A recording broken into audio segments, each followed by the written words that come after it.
Ladies and gentlemen, welcome, welcome, welcome. Hope you're all well this morning. I am Adam Steele for Hot Pole Studios, as you can see in the video. How are you all doing today? Good morning. I'm broadcasting a little later than advertised. I said last night that I might stream at 10 this morning. It's now just gone 11. But it does take a little bit of setup time to get everything right, and, you know, man's got to eat breakfast, and it's Saturday morning, so some people watch Saturday morning cartoons. I mix. So today we're going to have a quick listen through last night's mix, which was Happiness by Banana Ranch. Then we're going to make sure that's right and sign off on that. And last but not least, then we're moving on and we're going to look at our theme tune and redoing it, reamping, and generally just making some awesome new sounds with the Captor X from Two Notes. So let's run the intro.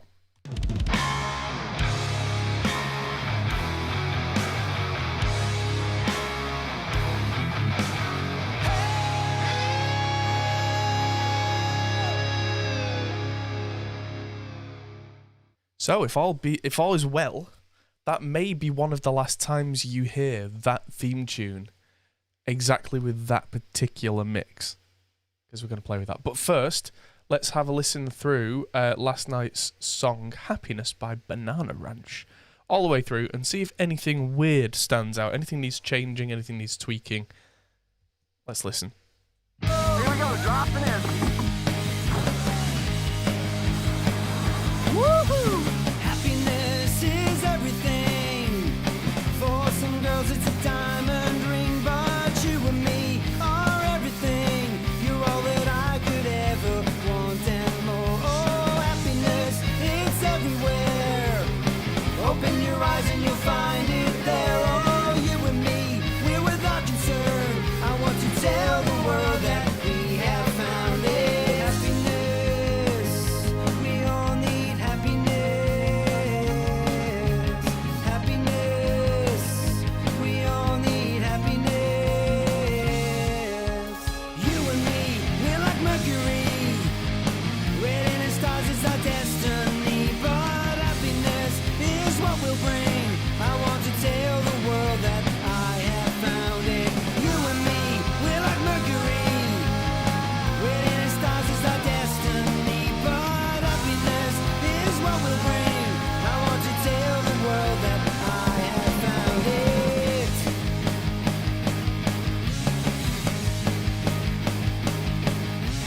Happiness is everything. You set me free, I began to think about you and me, what the world could be if everyone could feel it for a moment. Happiness, what else could there be? For me it's you and for you it's me. Oh, remember this for eternity. The simple things are best and they are free. Oh, happiness, we all need happiness.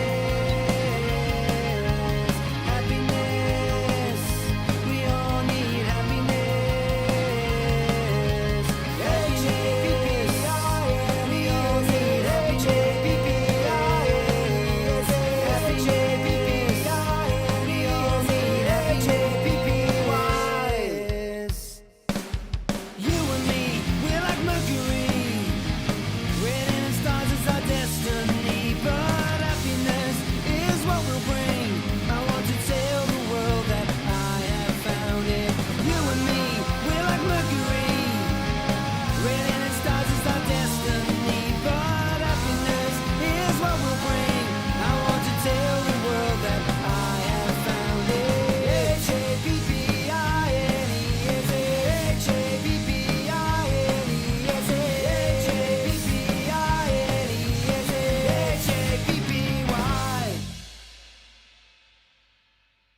There we go. Well, that sounds decent to me, so we'll get that mix out and send that over. There are a couple of things in there that I could change, but I'll wait to see what the band think. So let's get that rendered out. That's going to take 3 minutes. if not a bit less. Drink my coffee. Yeah, I'm not particularly keen on adding more things to my headphone out bus because any processing that it's going to do is going to compromise my accuracy of listening, and accuracy to me is far more important than comfort or listening fatigue or anything like that. Listening fatigue comes from listening at high volumes, listening with uncomfortable headphones, which these are not, because they're open back and they've got a soft velour, they don't press on my head, they don't resonate the skull because they're open back. I don't have issues with, looks like I do need to turn down the output on TrueWind just to stop that from clipping on the way out. I don't have any problems with monitoring fatigue, so I'm not going to go and find a cure for a problem I don't have. I have to listen critically to everything. I can't be using something that compromises the audio in any way. And I'm now so used to this monitoring system in this setup. If I start adding things that will change that will compromise my confidence in my monitoring situation. It might sound nicer, but nicer is wrong. In the application that I'm using, nicer is bad. I don't need nicer. I don't want nicer. I need things that sound wrong to sound wrong, if you know what I mean. I'm not watching a film here. I'm listening, for the nth detail. I need it to be precise. And then if it's wrong, I change that. Yes, I know it emulates listening on monitors. I don't want that either. There's 112 by 112 dB. Oh, there's a monitoring system by Redline that does that. I don't like that either. I don't want that. I am listening on a pair of 650s, and I know I'm listening on a pair of 650s. I'm used to that. I don't need to compensate for that. David, hello. It's good. Yeah. Generally speaking, if I feel if you need to compensate to make it sound like you're mixing on monitors, you should be mixing on monitors, or you should really get used to the headphones that you're on. If you've got a setup like this and you learn it and you are confident with it, you do you. But I've spent so long getting used to this setup and this system that to change it now would be damaging. It would make me doubt every single mix move that I make. Because very quickly I'd be going, is that right? Is there too much low end? Is there not enough low end? All that kind of, I'd be back where I was 10 years ago, changing monitoring systems and then having to kind of fight my way through it. And then spending a lot of time referencing on other systems. It's not beneficial for me. And quite honestly, stuff like that comes across to me like a crutch. So, yeah, shouldn't be relying on crutches. I know exactly how my monitors in my studio sound.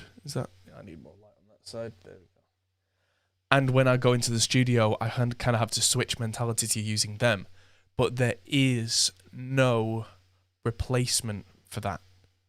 If anything, I find mixing on headphones is a little more accurate because unless you can afford the £500,000 for a completely perfectly treated room that your monitors are in, you are hearing the monitors in the room and compensating for that room. These have no room. And again, I'm so used to that and adapting for that. That's not a problem. So let's load this up. This is going to be fun. No, I don't want any waves stuff in here. Oh. Crash count 1. Great. So, headphone brand, Sennheiser pair of HT650s. They're fairly standard for mix engineers who need to work on headphones. Right, so let's update our crash count. I use SonarWorks. It applies an EQ curve to the headphones to make them flat response, not more like studio monitors. No, that's not what they're doing. They are just leveling out the response of the headphones. That doesn't make them more like studio monitors because there is no room involved. There is no cross contamination and space and all that kind of stuff. It doesn't make them more like studio monitors. Studio monitors are notoriously not flat response as well because of physics. So yeah, I use SonarWorks in the studio to correct the monitors in the room to the best of their ability. It's yeah, you have to be very clear with the distinction there that SonarWorks is not that. So crash count is now 1. Let's go back and open Reaper again because this opened for me yesterday. This is an old project that I'm opening up, and that is the theme song that you hear every time that this opens, and it's going to complain at me about missing plugins because I did a video, I think, where I tried loads of different guitar amp sims and ended up going with one at the time. I think it was a sponsored video by Positive Grid, so I used Bias Effects 2 when that first came out. Managed to wrangle a decent sound out of it. This is taking a fair time to load now. Hello.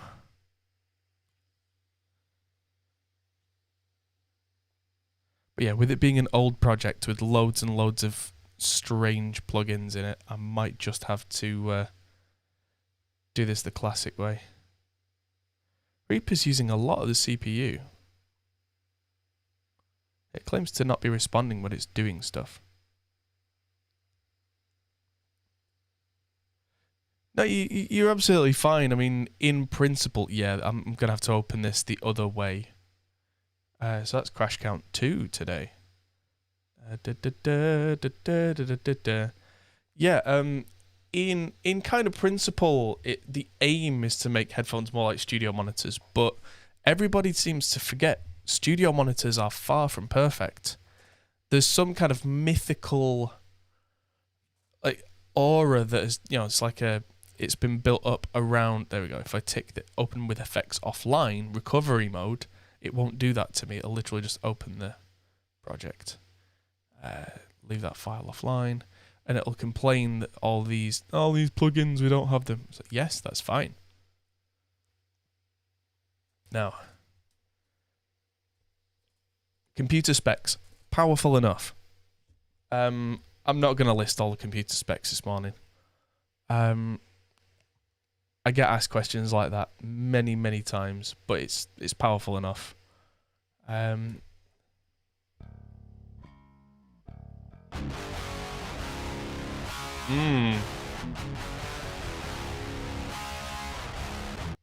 sounds terrible. But that's because that doesn't have a cabinet sim of any kind on there. Where's the original? Alright, so I've got rhythm left, rhythm right. I'm just going to do this with it and see what I've got. So this is our theme tune.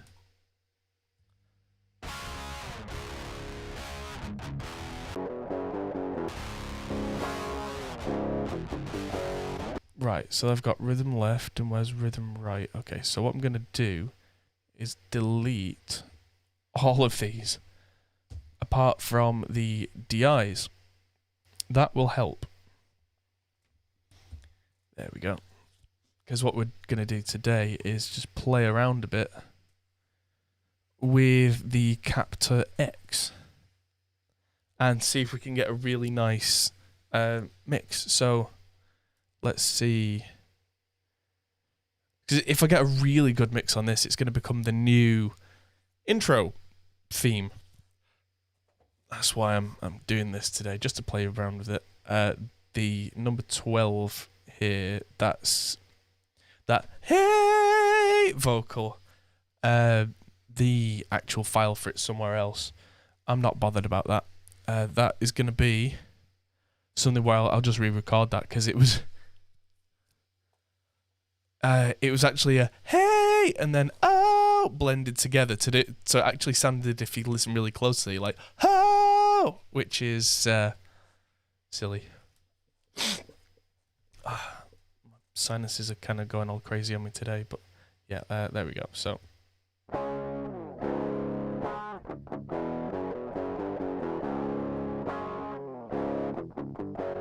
that sounds pretty awful. Hey. Oh, that's because those two DIs, which I'm going to start running through, so I'm going to turn on the Marshall now. Those were run through a tube screamer at the time. So it's entirely possible that we won't need a tube screamer today. But what I will be needing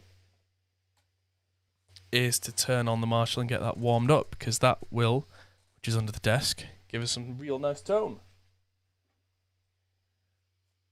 Kind of wishing now that I hadn't used the tube screamer, but that's hindsight for you, because especially with this Marshall now, I'd probably use a clon instead, but let's see what happens. So, oh yeah, there's extra ding ding ding ding ding ding ding ding ding. So let's have a look and see.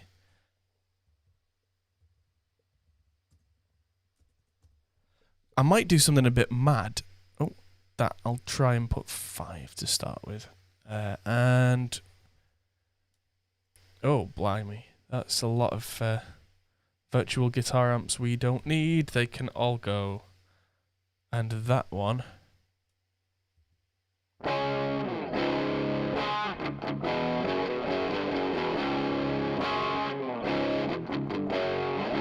Ooh, that's what it sounds like. Let's bring up Torpedo Remote. When your settings are really weird. So, the preamp volume for us, the preamp gain's on about 2 right now. So that's going to change. Let's change this cabinet out for Tall Beast Alni, the Alnico, and really take this reverb right the way down. So that's got a 57 and a 41 on it, and let's look at the... That's better.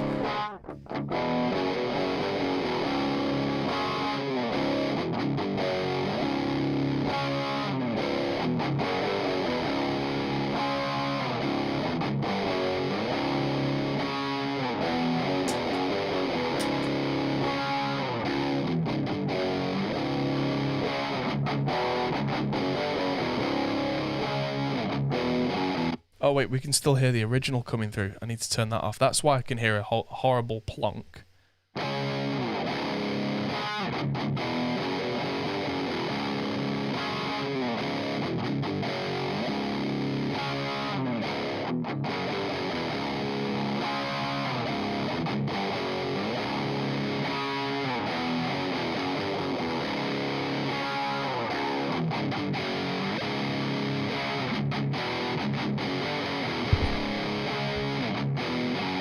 Okay, so that the Marshall's got some fairly extreme setup now. The actual master volume's on 8, preamp volume's on about 6. The mids are on about 1. Presence is on about 2, trebles just above, kind of like 6, and the bass is pretty high as well.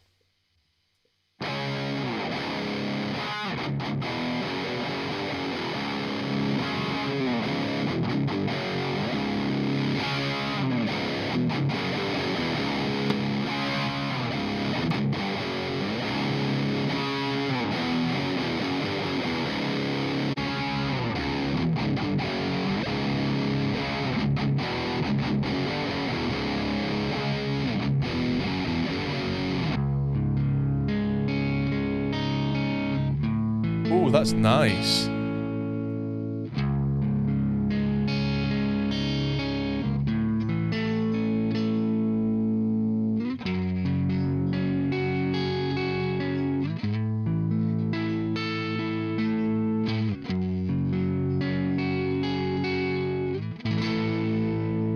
this will become really high gain again. Right,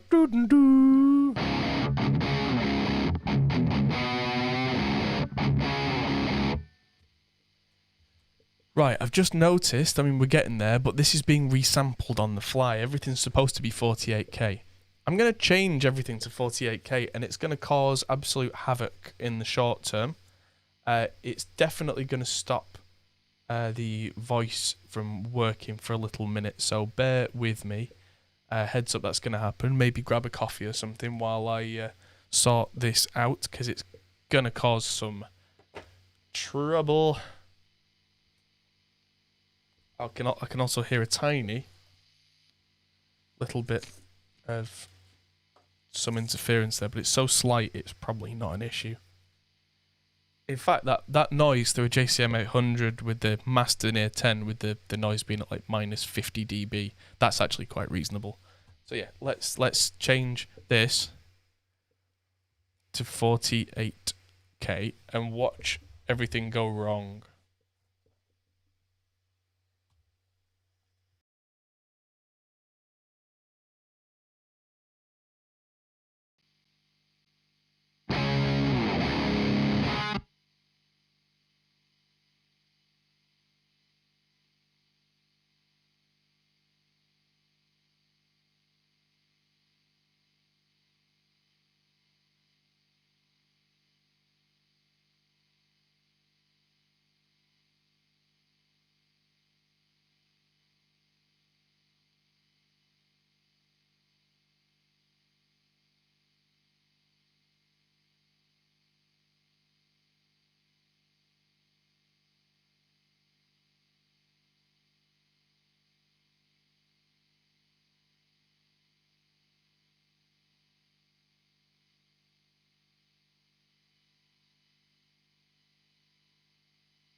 One, two, 1, 2. There we go.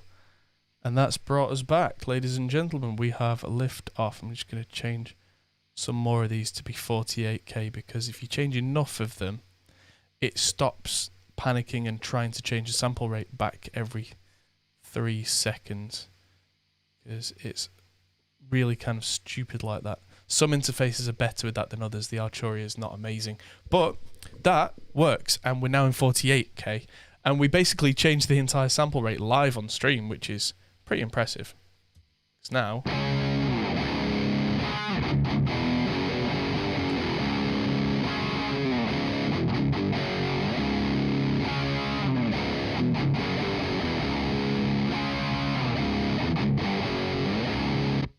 I'd say that was a pretty beastie tone without being mixed, wouldn't you, ladies and gentlemen? Let's keep deleting. How many amps did I use? Gee whiz. In fact, I'm just going to go through and just get rid of all of these virtual guitar amps in case I open this again. And True Iron can go. There's something over there with a gate on it for some reason. That could be a voiceover, but we're not using that now in this new modern method. There's the old Stephen Slate drums. Does look like that had some mixing on it already, but I'll probably just flatten all that anyway. So...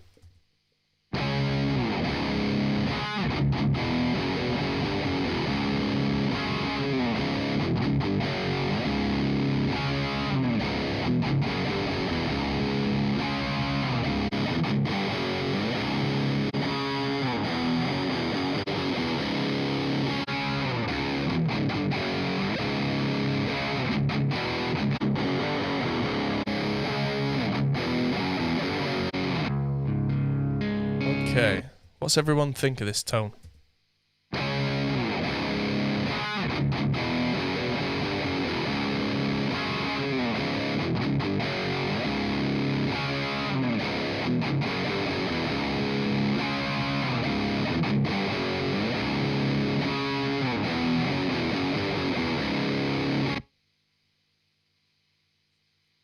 Oh yeah, Reaper will change the sample rate whenever.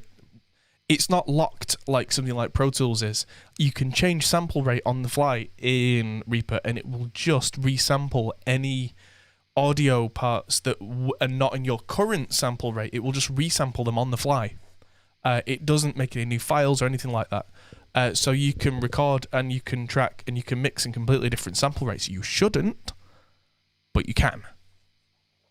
And it won't have a hissy fit, and it won't like start playing things too fast or too slow. Cubase is an absolute killer for that. It'll just carry on. It does use quite a bit of CPU power to be resampling every track live, but that's the price you pay. So yeah, it is a nice chewy tone. Yes, it is.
I'm just trying to find the perfect blend between probably a ribbon and something else.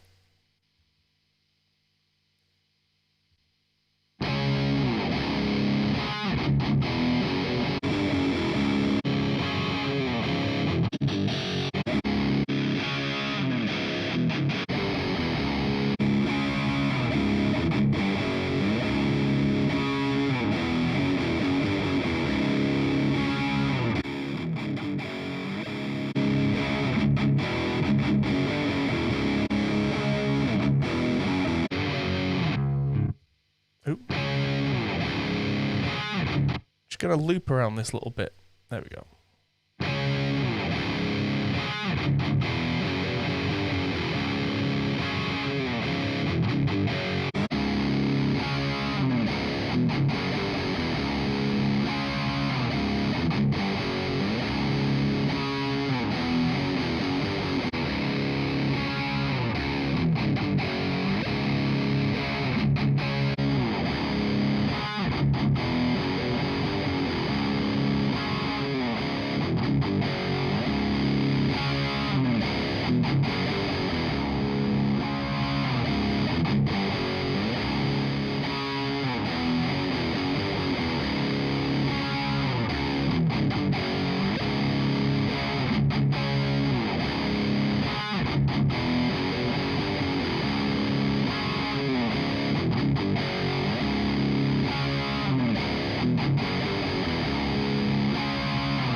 I think that's the tone.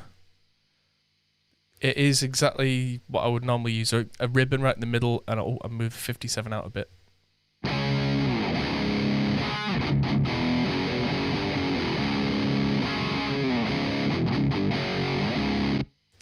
Right, so let's run this through. Because what I'm thinking is I'm going to have a JCM 800 on one side and maybe a 5150 on the other side. EQ'd slightly differently so that they kind of fit together like a puzzle. So let's run this through.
probably set up that sidechain gate thing that I might just not be lazy and just cut them out.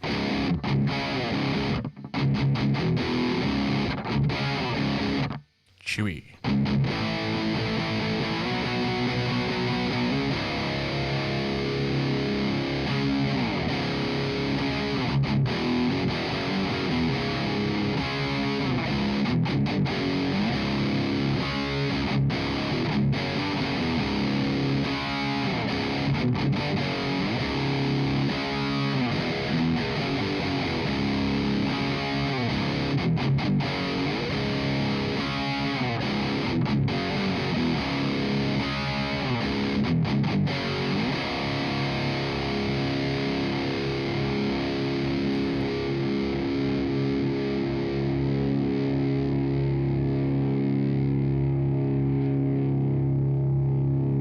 Sustain.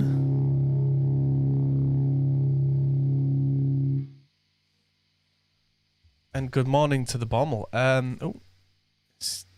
That's fine. Thinking about selling it to Torpedo Live and getting a Captor X. I mean, they're not really going to be updating the Torpedo Live, I believe, from a certain point, because there's a certain generation of hardware in there that there's not much they can do more. So that amp, Chris, was my JCM 800. But I'm about to change, funnily enough, to the 5150 for the other side, which means I'm going to have to get down under the desk. But yeah, I'm using the original DI track had a tube screamer on it already. So running that through JCM 800 with the master volume on 8 and the mids almost on none gave us that sound. It's funny, scooped mids do kind of work on Marshall amps because Marshall amps are designed in a really weird way. So, of course, 5150 and unsolo that one, solo that one. There we go. And just make sure that's not coming through line 3. And I'm going to have to go under the desk. That famous Red Hot Chili Peppers song. Under the desk, yes. I'll see you in a second.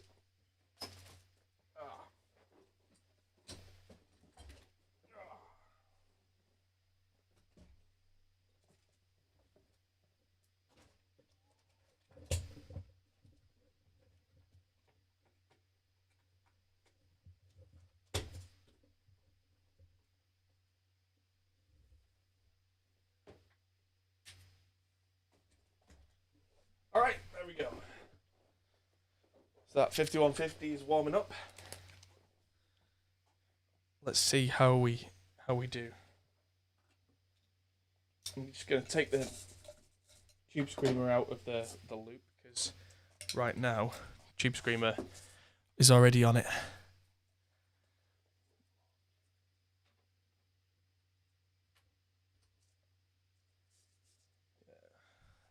Alright. So if I hit record on here, there we go, I can hear a little bit of noise, that's a good indicator. Let's mute that JCM and listen to what we have.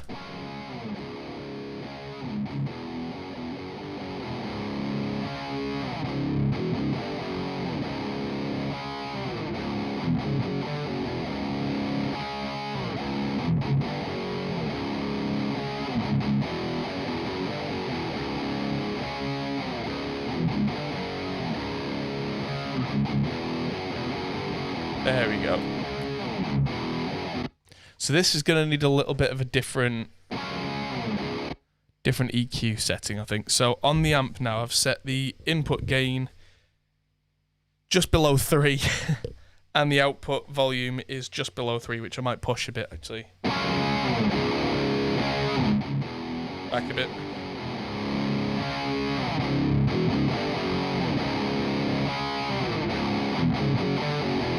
There we go. Yeah, I've got the bass, middle, and treble of almost at noon. The bass and mids are just a little lower. I'm going to put the bass up to the middle. Treble's tiny bit higher. Presence is quite high on the amp because it's quite a dark amp, and the depth is quite high to give it that chug chug thing.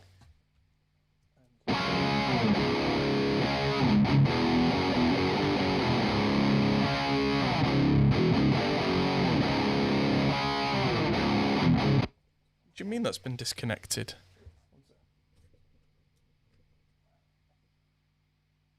There it is. That's weird. Huh. Yeah, let's use a different cab for this one.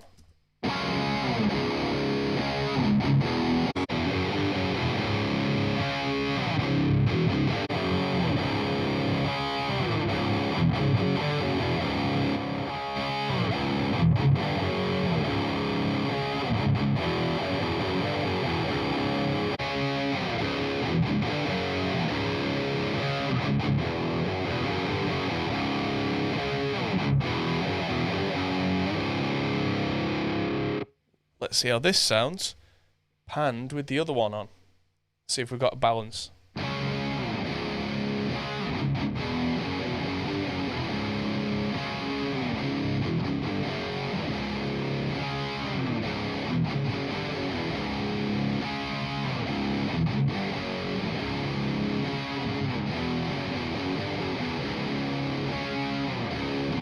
Right, so just tweak the 5150 a little. I've just taken the gain down a bit just to give it more definition and just pulled up the mids a tiny bit.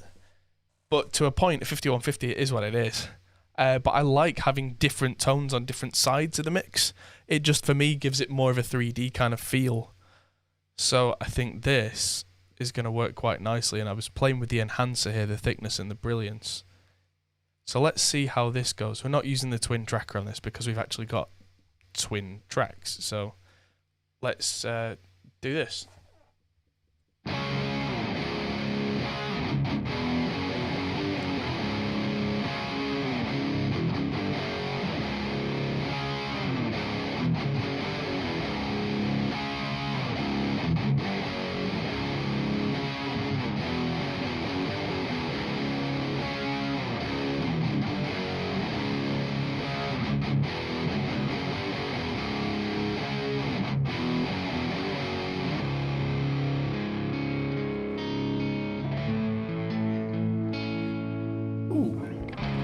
I think I accidentally made the right choice by having the twinkly part come through the Marshall.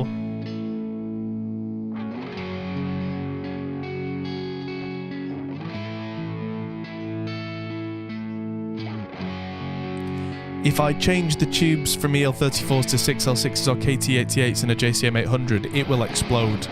You can't do that. You can do that in virtual world. Can't do that in the real world.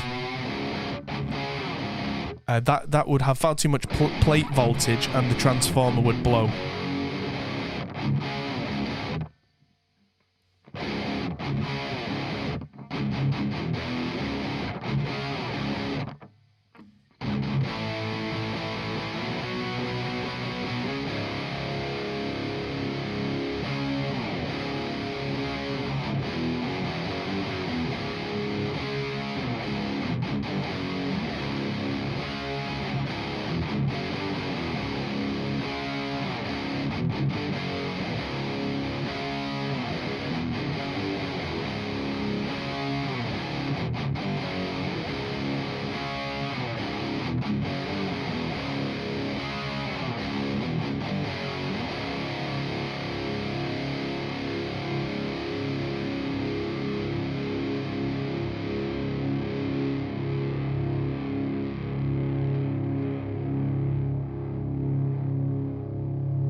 That's definitely something that's worth knowing about tube amps, is they are not all designed the same, not by a long way. If you try and swap tubes out, they don't just sound different, they operate completely differently. They have different plate voltages, they have different current draw. KT88s particularly will blow up most amps unless the amp has been specifically designed to be compatible with them. Because they draw so much current and in turn generate so much heat that your amp will start to smoke. And no, you wouldn't improve the tone of a JCM 800 anyway, even if you could do that, because a JCM 800 is designed to get the best possible tone out of it using the valves it was designed with, which in this case is EL34s. You may hear of guys who properly mod amps tuning the circuit. And what that means is that when they've been asked by a client to change, can you change this amp to use these valves, they then have to go through and go, well, this resistor is going to explode, this capacitor is going to explode, this isn't going to handle it, let's change these components, change these values. Then it sounds wrong because the tonality is completely changed. So then they have to go in and change certain components to make the tone acceptable. So yeah, there are certain amps where you can just do it, but they are designed with that in mind, like a Mesa dual rectifier. There's a reason why there is a 6L6 version of a PV51, the EVH 5150 and an EL34 version. And it's not just a sales and marketing thing. The whole circuits had to be changed to suit that. And yeah, with a Marshall, you drive the valves that hard compared to, say, a 5150. That's how you end up with very different tones. A 5150 is designed so that you get loads and loads of gain in all the preamp stages. And that's how you get that heavy chugging metal sound. But to keep that chugging metal sound clear, you don't really drive the output valves very hard. So you actually end up with a very clean, very clear, thumpy power section. Whereas with a Marshall, they don't have many gain stages in the preamp. And what you do to get the best sound out of one of those is you absolutely slam the output, which means that the power valves really get involved in the tone, which is a very different sound and is why something like a Marshall JCM 800 sounds very different to a PV5150, despite the fact that if you actually look at the schematics, apart from the fact that 5150 has more gain stages in the preamp, they're actually quite similar, but they sound nothing alike because to get sounds that we like out of them, we have to do very different things. If you ever hear of like Jose Arredondo, who used to mod classic JCM 800s and old JMP amps, there are guys like Satriani and Steve Vai and guys like that all used modded Marshalls before high gain amps were really a big thing. I mean, the 5150 and the Soldano SLR 100 one was one of the first dedicated high gain amps. Before that, you had to get your amp modded, and what they did is they added more preamp stages, more valve stages, so you could get that heavily saturated gain tone without having to push the power valves, because on a lot of stages that's not acceptable because it's too loud. Back in the day, it was very rare to have power brake, transformer, attenuators like a Torpedo Captor X. They just didn't exist. So they're just very different tones, and one's kind of pre-1990 and the other one's post-1990. And you can really hear the differences. Like if I just solo, you can hear every note in the JCM 800, whereas if I listen to the 5150, it's a lot more chewy because the preamp valves are taking over, but together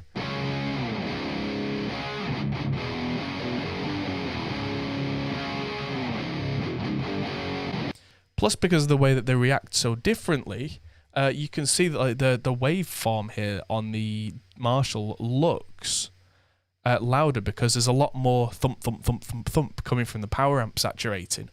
But perceptually, volume-wise, they sound very similar because the mid-range preamp saturation on the 5150 fills a volume space psychoacoustically that a Marshall doesn't. And that's okay. So now we've got our two here. I'm going to put the Stephen Slate drums sampler in because this must have been using SSD4. Yeah, 5150 is a great amp, and if you really know what you're doing with them, you can get a lot more sounds out of them than people think. An old mate of mine, a guy called Vinny Lane, he tours with a 5150. How can you smooth out the harshness from DIing recording? You use an EQ. You get harshness on real guitars as well. Don't kid yourself. A high gain guitar amp is going to have some harsh frequencies. A lot of it is just make sure the mic positions are not too close to the center.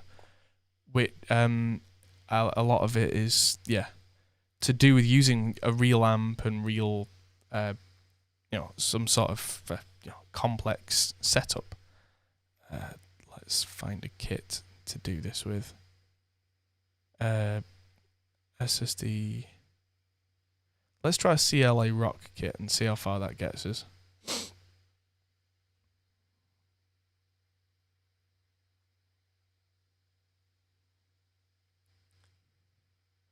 In SSD.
Why? There we go. It's having a hissy fit today because I changed sample rates in the middle of the stream, and suddenly it's going. So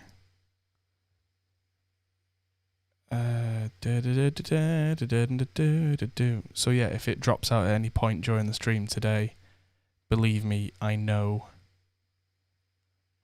And don't overly worry about it. That should be at 48, yes. I was just saying how it's got different drum kits. Right. Why is this list populating still? There we go. Come on, why are you taking forever? What's the problem?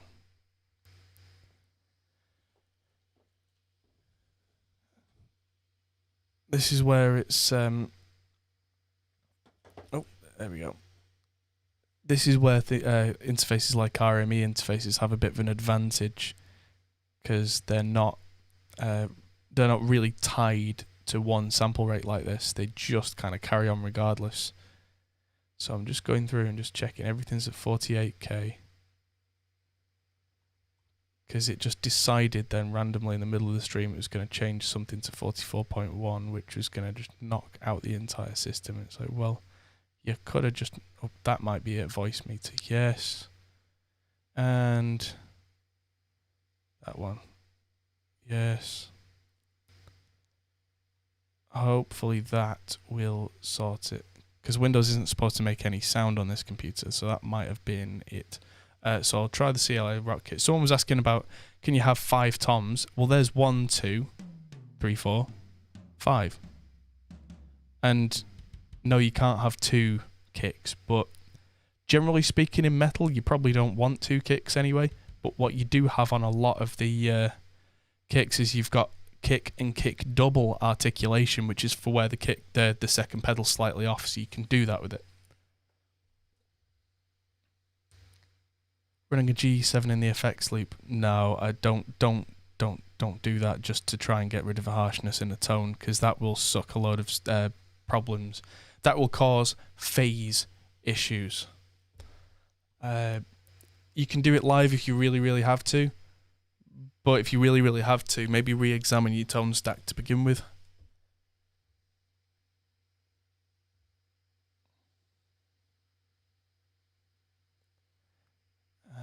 Right.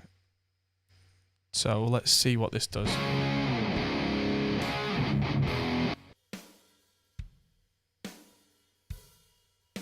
Right, so this sounds pretty bad.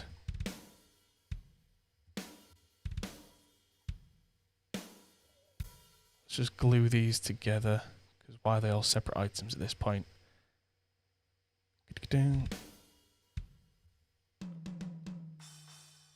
Why has that not even got a symbol assigned to that crash?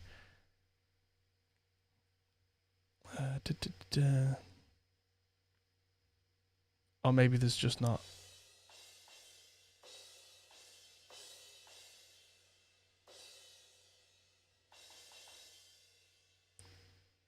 Oh, right, so it's all being sent mono. Right, okay, so let's change the mapping here so that it's kick coming out of 2, kick, 2.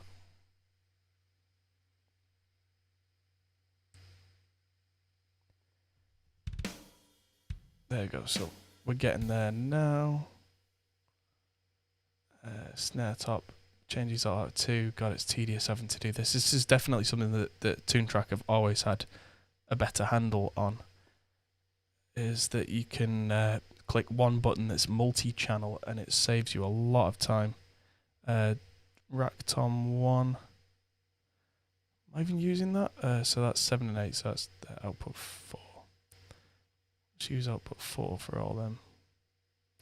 Because I've already got half the routing in place here. Next time I do this, I'm probably just going to have a drum kit template and just have done with it. Overheads is what, 9 and 10, so that's up at 5. Hi-hats is probably 3 then. Yeah. Hi-hats is up at 3. Clap, cowbell and tambourine, not using you, don't care. That effect sounds like it should be coming out of the ambient mic channel. So is that, yeah, output 5 and output 6. So that'll be 6, 5, 6, 6. Overhead 5, overhead 5. Room 6, room 6. Oh. There.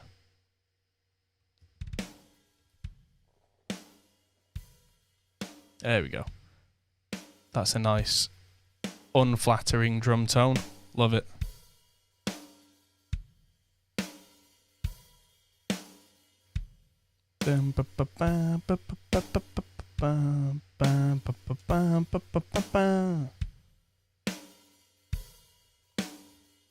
Let's look at the drum map and see.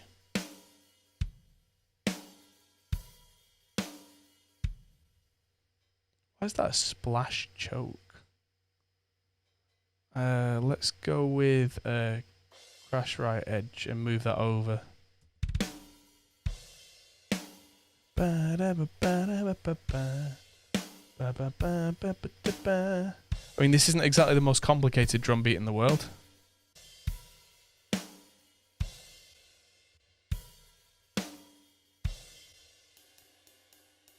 Crash left edge can. There we go.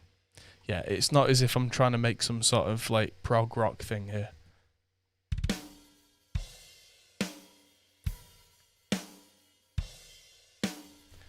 Yeah, get rid of all this.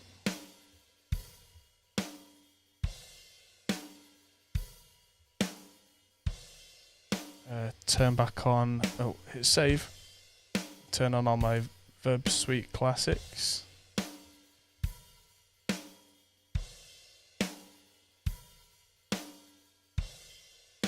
Come on, buddy.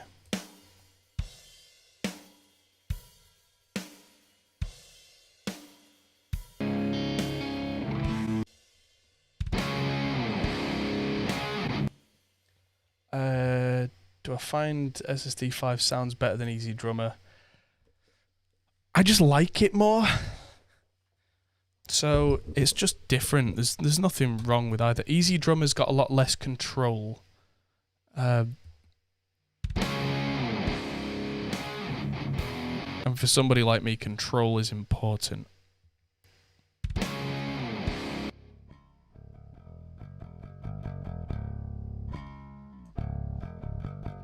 Right, let's do this right now while we can. In fact,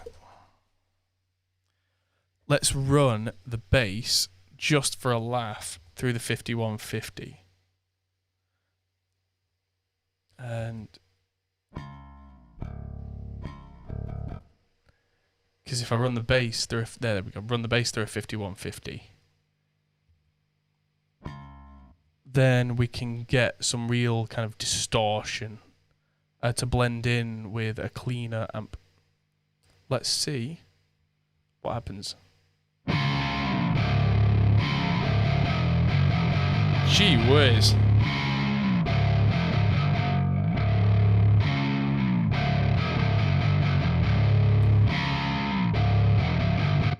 Yeah, I love it. Let's turn the thickness off.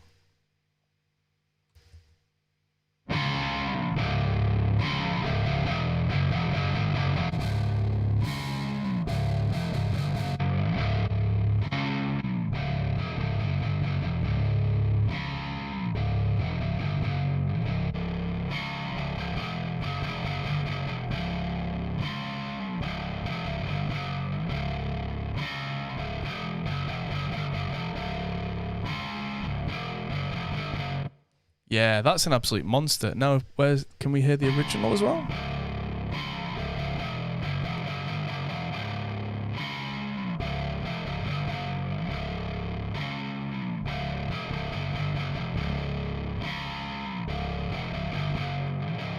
Right, so let's run this through, and then we'll dial up a cleaner SVT Ampeg style clean amp for the bass. In fact, just for a laugh, let's turn that back on. Make sure that line 3 is sent pre-effects, and that way I can add a bass amp on here on the original channel without that then affecting what's been sent to the PV. So I'll change the amp to SVT CL. Turn off the terrible cabinet in there. Probably low.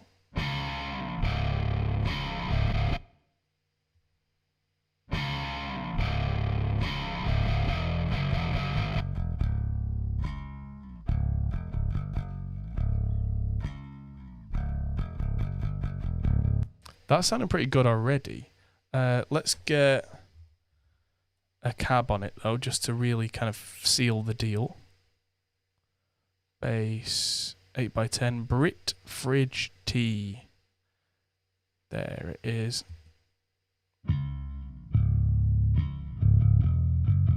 With a 421, not that. There we go.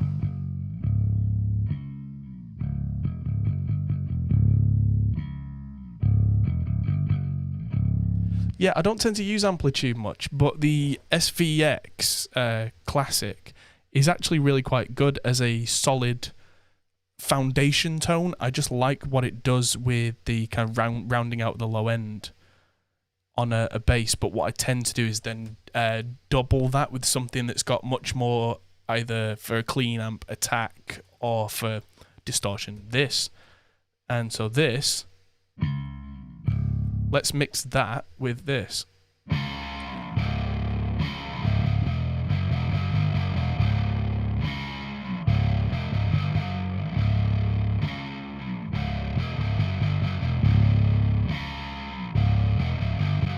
So there's a bit too much low end in SVX now, I think, but this is going to work nicely.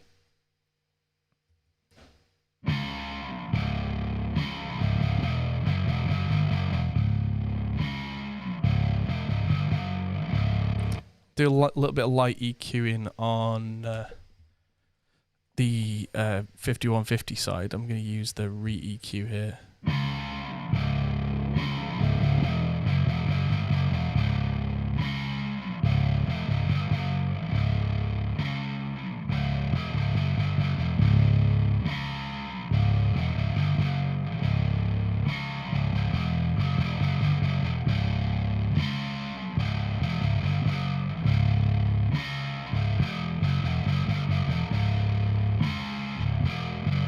Yeah, I'll just hit record and run that through.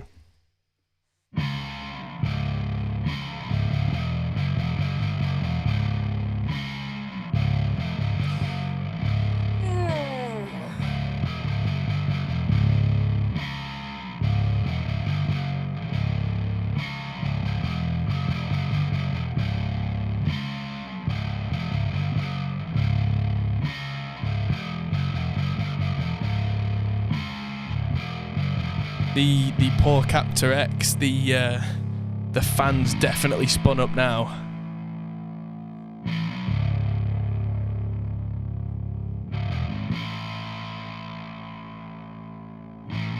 I mean, the master output's still only on 2, but still, whoa. Captor X isn't even vaguely warm yet though, so it can't be that much of a load.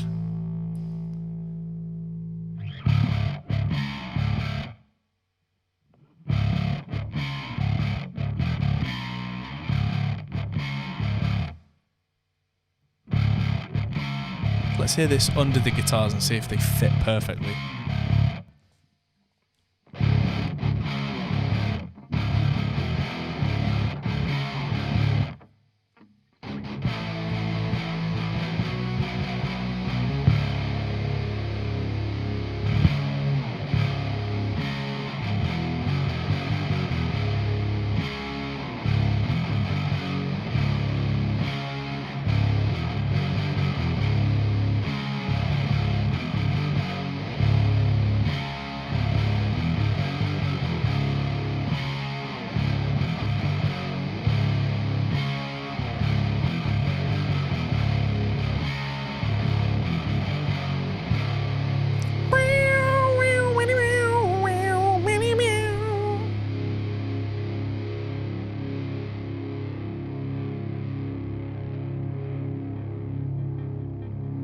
Ding, ding, ding, ding, ding, I could hear in the background there. It's probably me on the bass, just giving it some vibrato. Like you do on bass. Distorted one. I'm going to try something absolutely mad now, just for a minute. I've just had an idea. Hello, baby.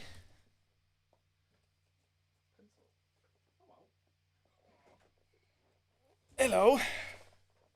Ivy's back from her little trip. Hello. Say hello to everybody. Ah.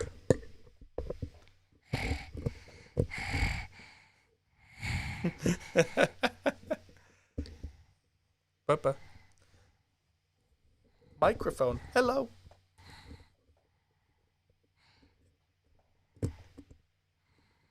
Say hello. Or don't. Okay. Duck. Somebody say duck.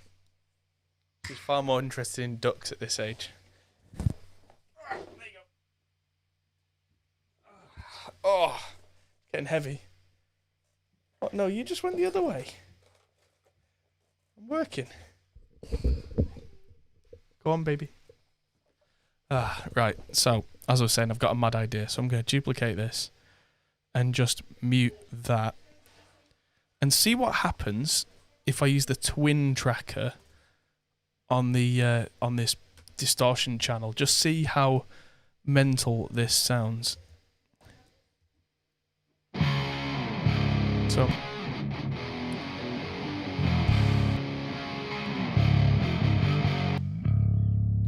come on.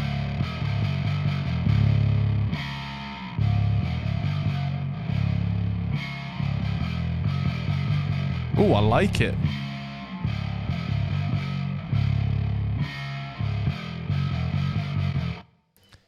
I might be doing one note today, but this is the theme tune just kind of for 2020, so I might just go, hey! But, yeah, I think that sounds bonkers.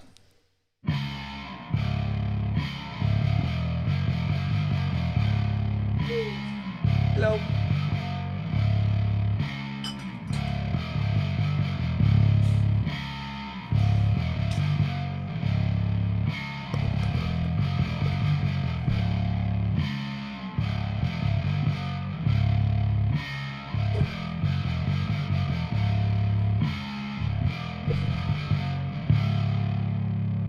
Yeah, I like that. I mean, it's different to not having the twin tracker. Twin track without is super focused, and without is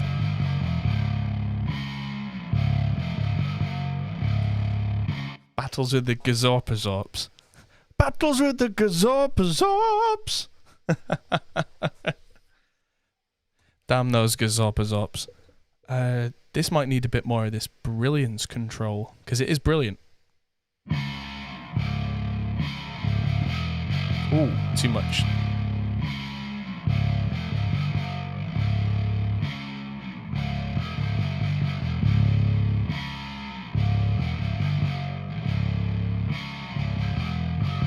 Yeah, I'm going to record that in, and I think I'll actually get more clarity out of the clean amp to go with it.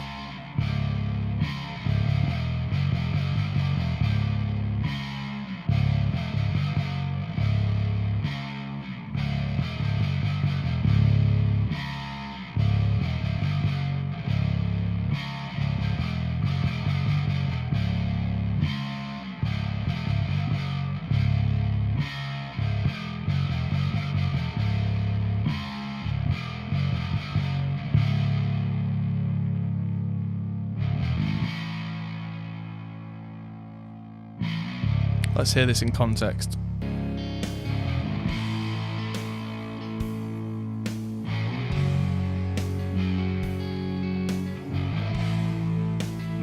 Probably going to need automating down in this section.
Yeah, I can hear the couple of little bass frets going ding ding ding ding ding. Right, yeah, I kind of like that. It's going to need a little work because now I can really hear that the that actually doesn't sound quite so great. But that could just be that we need to change some settings.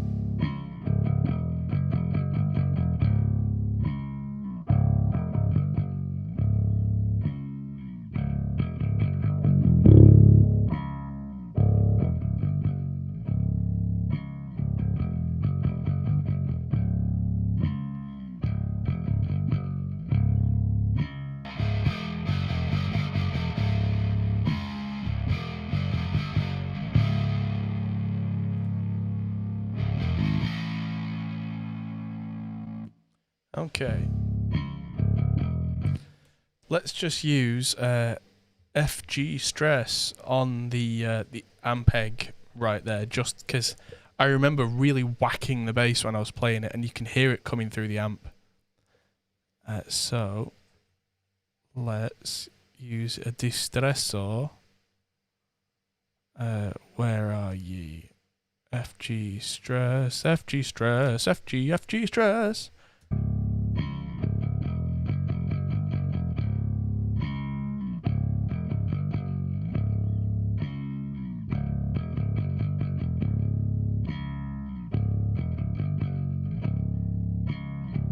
There we go, that's doing that, and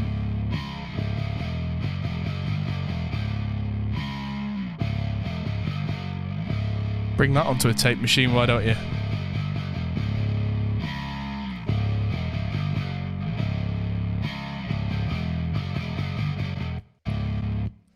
And just to answer Rumi's question about the crash count, right at the start of the stream, I was trying to open this old project which had about 14 different virtual guitar amps in it, because I must have been doing some sort of comparison video. I think I was doing a comparison video at the time, so I had all these different virtual guitar amps loaded up, which I don't have half of them installed now, and half of them are weird versions, and so it just kind of went crash. So I then opened the project in recovery mode, which is where it doesn't load any of the plugins, and it was fine. But yeah, we upped the crash count. And yeah, as per usual, it wasn't Reaper's fault. So I've put a tape on this bass, and now I'm going to really smooth it out a bit. With a hearty sneeze. Ha ha. So I'm going to move the room reverb off the SVT and onto the overall. So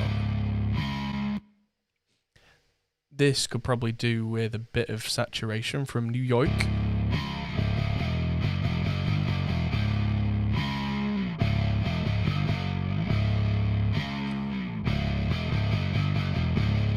And an overall optical compressor at maybe 3:1 just to level it out.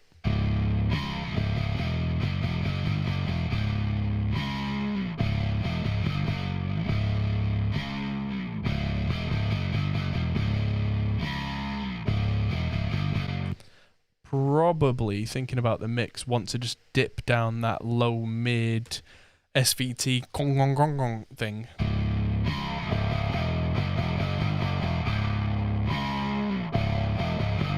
That thing. So I'll just take that out a bit.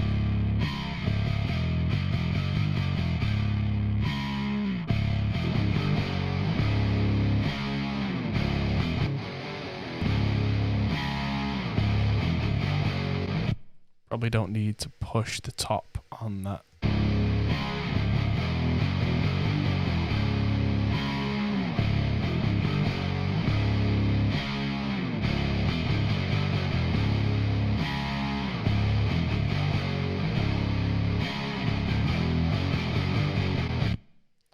Yeah, definitely don't need so much top end because we're going to carve space for it on that guitar bus.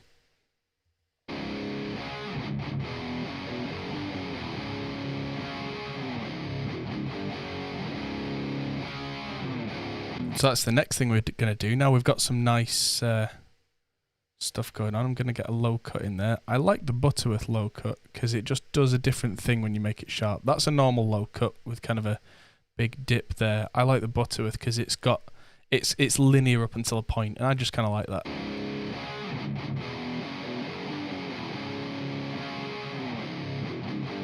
There we go. So I found that low end point there. Do the same thing with a high cut Butterworth. Make it 18 dB, so it's quite steep, and then just find the point where that high end can be got rid of.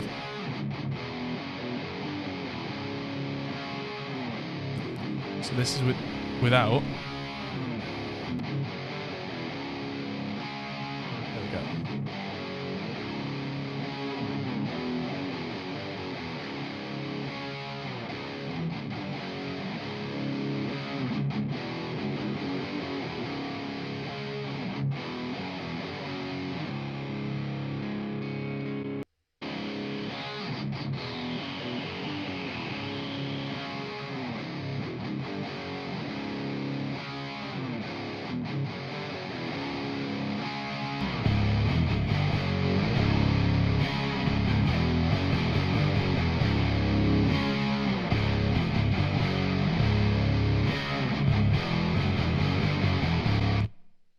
Sounding good. Let's start saturating this guitar pretty heavily. Tape bus.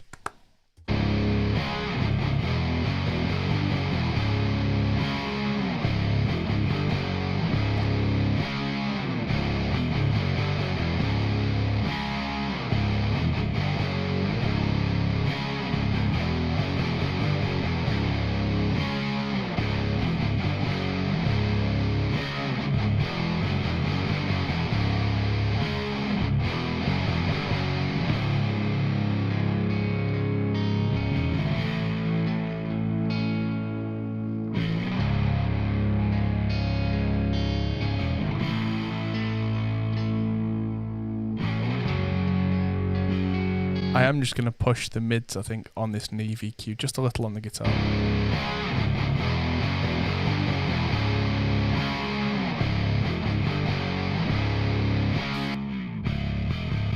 And there is something that's really quite abrasive in the bass here, so I'm going to find it.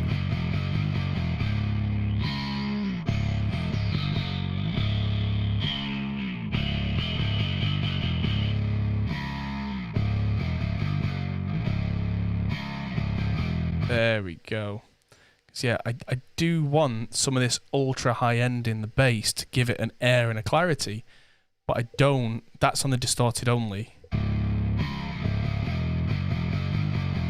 I don't want that kind of 3-4K thing to become offensive, so...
Cool. So, I'm going to have a couple of minutes break here. Get a brew, cup of tea. And I suggest everybody else stay hydrated as well. And when I come back, we're going to change amp. I've got this new Mesa V Twin preamp, which I'm probably going to run through. And we'll see where that gets us, because it might be that I need to switch from the Captor X to the Cab M for that, because it's only a preamp, but we'll see, because I've got the Cab M as well as the Captor X. If the Captor X can do it, great, but we'll find out very soon whether you need a power amp to run the Captor X, whether that's essential. And yeah, I'm really kind of happy with this sound. I've been using some of the techniques that I've learnt from Scott Elliott's guitar course from the Ultimate Guitar Mastery, which is still on sale, I believe, until the end of the day. So we're going to be right back and talking about that. See you in a minute.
I am back. Yeah, I probably could share the DIs and drums. Why not? I'll do that later on. Certainly not going to do a mix competition on it or anything like that, because it's a couple of years old. I could definitely have put more attention into the tracking. If you listen closely to the rhythm guitars, it's not perfect. But the little section that we use for the theme song was close enough. So I do have a Discord. Let's get you a link to that. Because that link should be everywhere if it's not. No limit, generate a new link, copy link. There we go. Yeah. Well, I would much rather that it was more accurate, but I remember throwing this together in about an hour and a half that I had. I think I recorded this. Let's look at the dates on these DIs. February 2018. So Mickey was already 5 months pregnant with Ivy at that time, so I was running around like a madman trying to do everything all at once. I think I was in the middle of changing jobs at the time as well. But yeah, I have now got a cup of what is not actually a toffee crisp. The cup is a lie. But it is tea, the English lifeblood, so I will attempt to drink that in a few minutes. There we go. Okay. Everything seems good. So let's get these drums sounding halfway decent, whilst I plug in the V-Twin and let that warm up.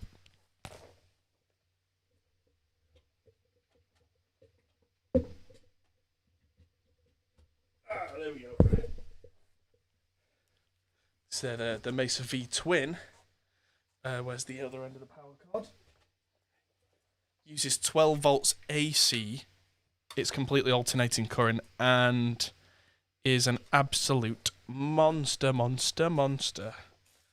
off the 5150. There we go. There we go. So, there we go. Get everything wired in properly here. Instrument input. There we go. And yeah, I'll let that warm up. Captor X has been disconnected. I didn't disconnect it, but okay, whatever. I must have knocked something somewhere, but I can always pull that out and then push that back in, and that will reconnect. Let's look at these drums while we wait for this for the 12AX7s to get a bit warm in there. As much as I'm not one of those people who believes there's a huge difference between warm enough valves and actually hot valves, there is a subtle difference, so I may as well, seeing as though I've got a chance to focus on something else. Yeah. For me, people who insist on, oh, my valves have to be warm for at least half an hour before the show, that's like saying you have to leave your light bulbs on in your house for half an hour before you walk in. Once they're doing the job they were designed to do, I mean, what else are you trying to achieve? You know, that's my outlook on it anyway. Let's turn this light up a bit so I've not got a Phantom of the Opera shadow on me. There we go. Because I've got sunlight coming in from here, and I've got a light here, which if I turn this light off, I look like this. Terrifying. So I turn on this. There we go. And suddenly you can see all of my face. Lighting magic. Drums. Let's show all these tracks. There we go. I'm not sure why that's got an automated volume on the ambience, so that can go. And what I'll do now...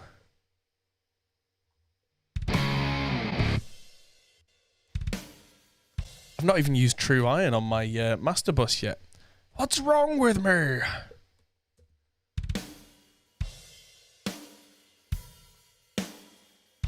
So I'm going to do this a little bit top down and use the virtual tape machine straight away on the drum bus. so I'm not overly adding low end.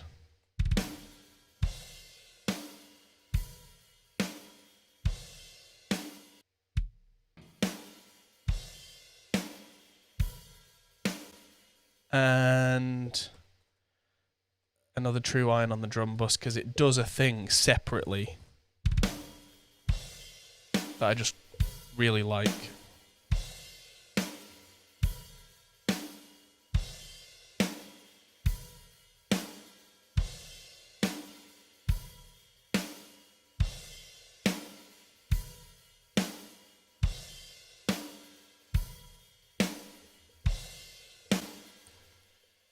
Cool. So that's actually not bad. So that's our ambient mic. So that needs some work because I don't want all that super low end on the ambient mics. As nice as it is, let's just get a Neve EQ on here and just take that out. As nice as it is, it's interfering on the stereo.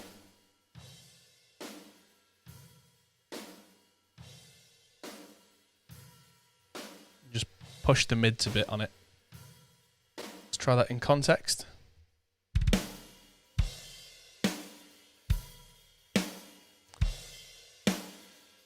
Suddenly that kick feels more defined and more central, even with that big fat low end. Let's have a look at what snares multiple we're using. So we're using the Maple Chris Lord LG snare. Yeah. I'm going to switch to the Pearl Brass.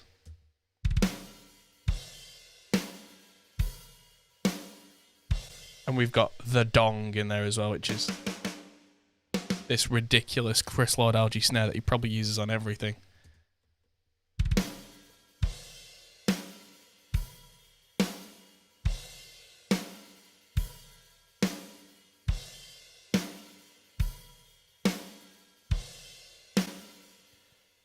Next thing I'm going to do is a little bit of EQ shaping on that kick. So let's try Earth and just start bringing a low cut up until it just gets rid of a bit of that woomph on the bottom.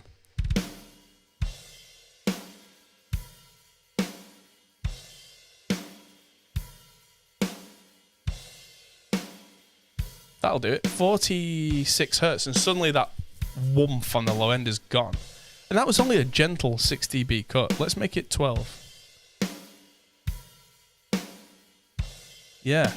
And then I'll bring up some Earth and see if that's the frequency range we want. It might not be. I might have to add a different EQ as well.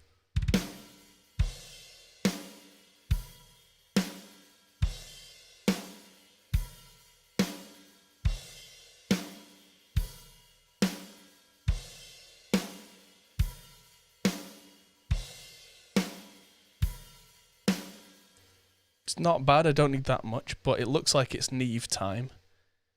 Because what I want is a much more defined 100-ish hertz region. And I really want some click, so that's going to be 3K-ish and quite a lot of it.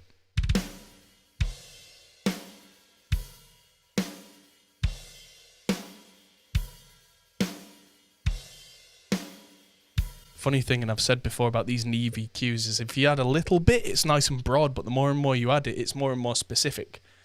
So that 3-ish K, and I knew it was going to be around there somewhere, but I've kind of hit the jackpot early, is that definite click, but not like a slappy click, because this isn't a modern metal Pantera track.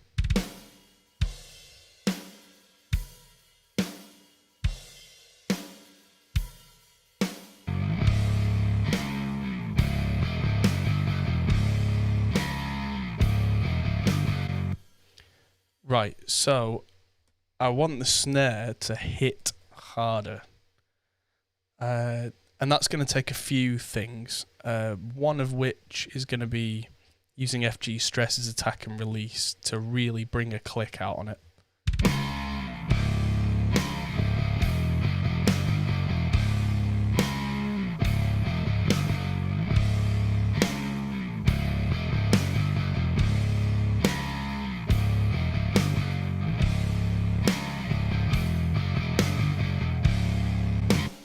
So I've now really got a nice boomph. Da! The overheads and ambience are getting lost now a bit, but that's okay. Yeah, it is a bit corrosion of conformity. I do like that. I've got Blind by Corrosion of Conformity on vinyl, and it's so good, so good. It's funny, for a nice polite Englishman, when I write music, it comes out very much like southern metal, and I don't know why, but I just like to play that and feel that. Like, I don't listen to as much Pantera as I used to, but when I start writing, I basically have 5 minutes alone by Pantera in my head. Because that kind of thing just, yes, works. So first thing I'm going to do is add our mix bus on here, which is just going to give us a bit more.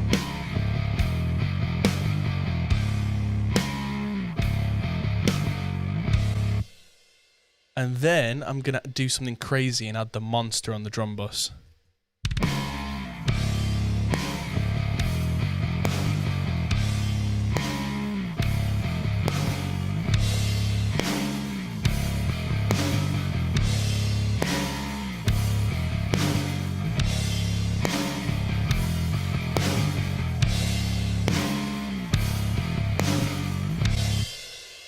Actually, that's a really good point. Brits are kind of more based in blues, and I've played in blues bands before, so I suppose in the back of my mind, without being quite conscious about it, I'm kind of going, but what if blues was metal?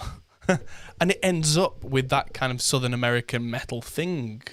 Not quite, but it kind of ends up in that place. So what I've done is I've added the monster on the drum bus and really pushed it so that all the overheads are going.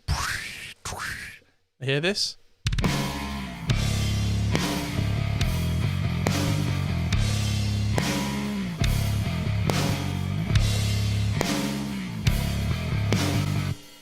Now let's just play with this high frequency detail thing here.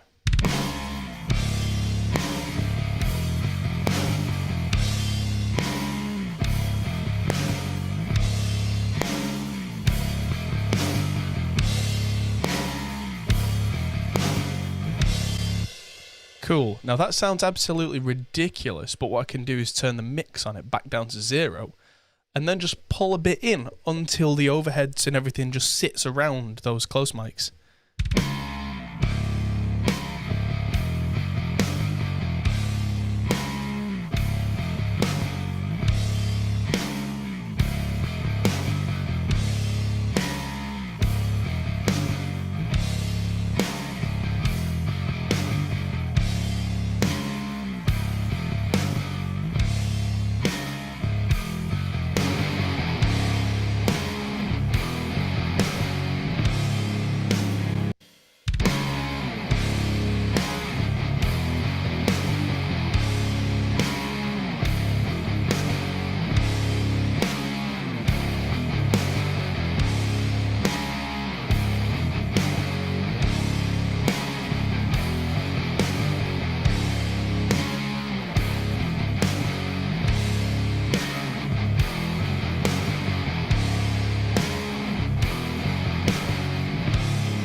Yeah, so there is a plan at some point in the future for me to have a complete studio streaming setup. That's going to take a little while just because it's quite technically complex. I've got this grand idea in mind.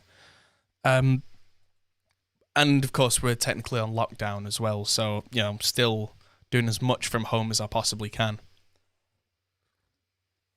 But yeah, one of the plans going forward, if we can actually do it, is to have Studio One with cameras in the live room, camera in the control room, camera in the vocal booth, and a couple of the screens from the whole studio rig being captured as well, so that we can flick between them and maybe have somebody manning that as a whole separate streaming thing. I don't know anybody else who's doing that right now. And so just the idea of it is just crazy. It absolutely can be done, but we have an amount of equipment. There are things that I'm currently missing. So it's a plan. It's a plan that's going in there. But I mean, to actually really, really look nice. And yeah. Well, it's the kind of thing though with that where once all the setup is set up, the way that we're going to be doing it, when we have bands in the studio, it's basically going to run itself. That's the idea anyway. But yeah, it is a lot of work. I know. But yeah, I mean, looking at the plan that's in my head, it's very doable. But it's quite a large studio to be running cabling round. So we're going to end up with like 100-foot SDI cables on some of these. Like whatever camera goes in the vocal booth. Fixture issue with the Restream plugin from Reaper. Yeah. I mean, the audio is honestly speaking, the least of my concerns. The getting all the video working from several sources is going to be the difficult bit there. But I know how to do it. It's basically a case of making sure we've got the right equipment in the right places, the right reliable equipment. Because it's not. Originally, I tried doing it, and I had cameras like Logitech C920s in loads of different rooms, and it just didn't look very good, which presents us in a negative light. So the plan now is to have some nicer cameras with the like clean HDMI out. Okay.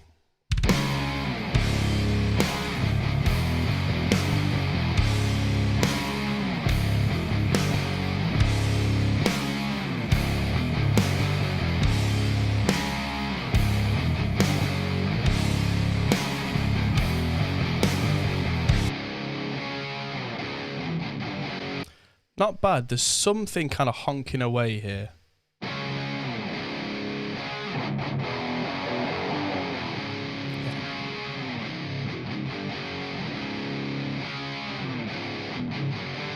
Yeah, just a little bit of a dip there.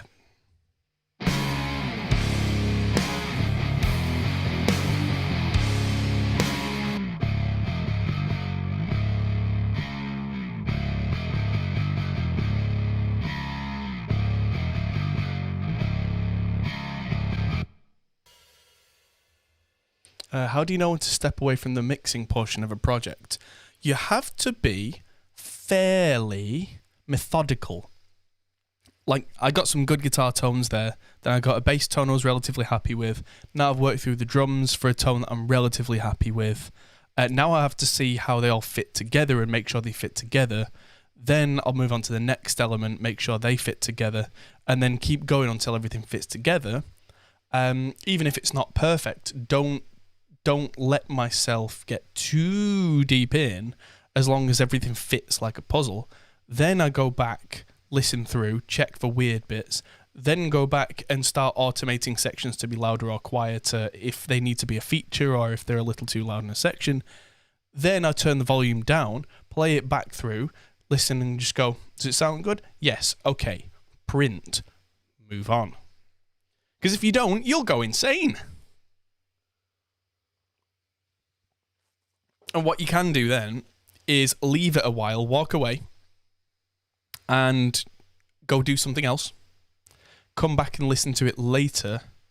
And if anything stands out to you then, it's much, much, much quicker to change those things than it would have been trying to kind of hunt for those things in the same time frame as whatever else you were doing. So that's the other thing I'm probably going to do here is I'm going to get to a certain point with this and then go, all right, cool, let's move on, do something else.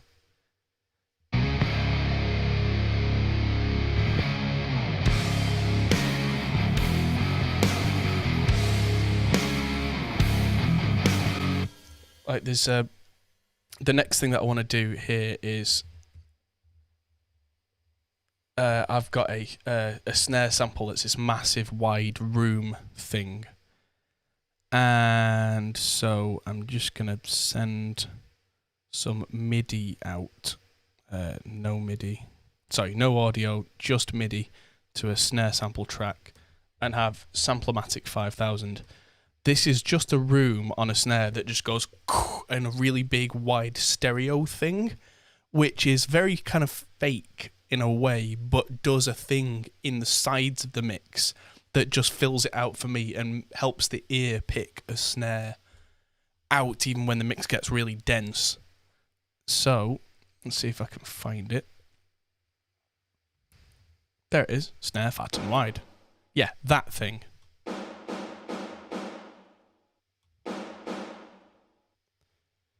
So, I want my note start to be 38, I think is the snare. Yeah, 38. Because it says D2. Because from on a MIDI keyboard, you've got kind of general MIDI note assignments, and usually C, the second C is the kick. Then you've got D is the snare. If you ever played on one of those cheap Casio keyboards as a kid, they actually have them all like the little icons where the drums are supposed to be. And I've kind of memorized a lot of that. Because I played on them so much as a kid, it definitely helped. Because now I remember, the kicks on C2, the snares on D2, rim shots on E2, yada yada, and so on and so on. So let's just see. This is probably going to be way too loud. Is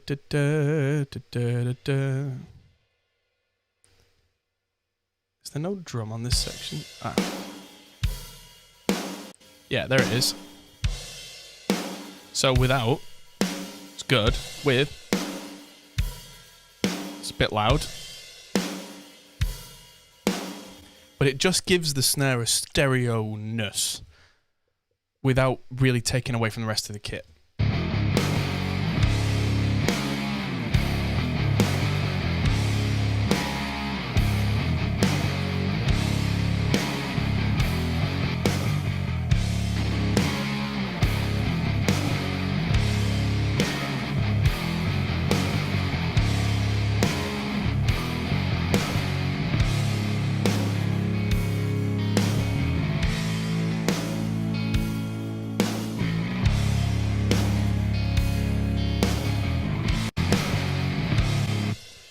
Gonna add some points.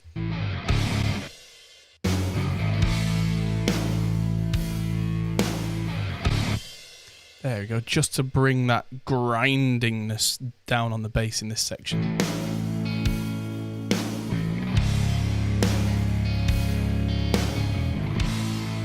There we go.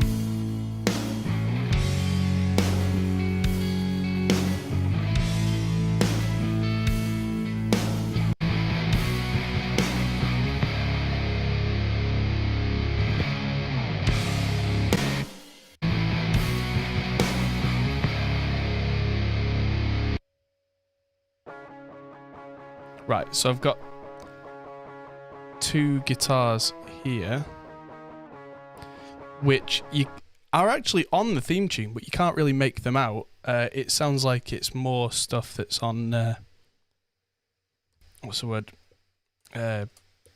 Bypass. Struggling for words this morning. Stuff and things. So, let's just try getting the output of this Mesa preamp, which if I just unpan these and get a copy of line 3 going to this Mesa V Twin, this was always supposed to be kind of not very defined. So I'm going to send this to power amp and actually skip the power amp entirely and plug this into the Captor X and see, let's call it recto left, because this is basically a dual rectifier without double vocal.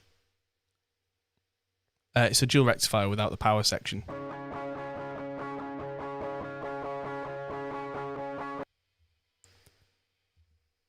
There we go. So that is coming through. It's just incredibly quiet.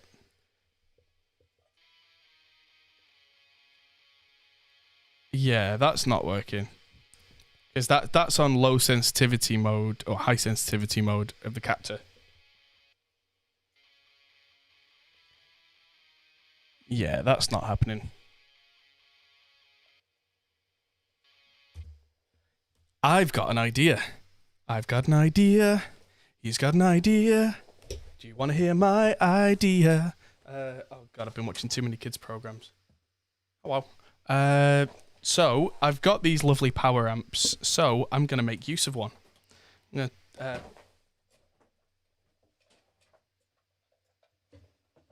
plug the 5150 back in, get that warmed up, and not use the preamp in the 5150, and actually send the output from this Mesa V Twin to the effects return on the 5150 and use its power amp section and see how that sounds.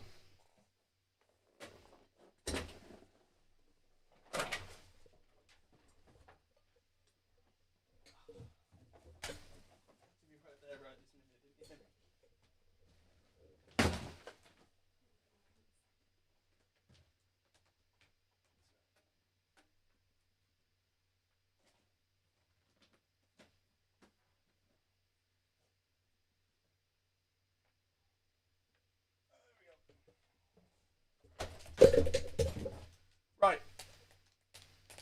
So let's see if that gives us any tone.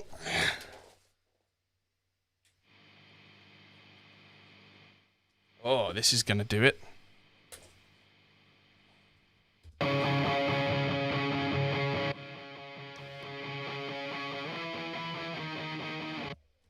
Yeah.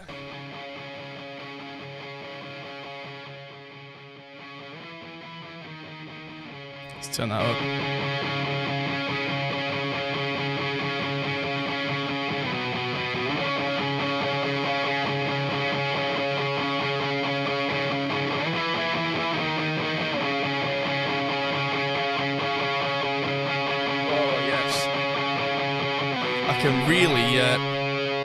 I can hear that poor Captor X. I can really hear the fan going because the Mesa V Twin is like.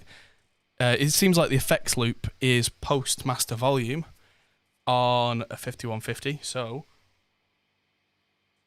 that's coming out loud.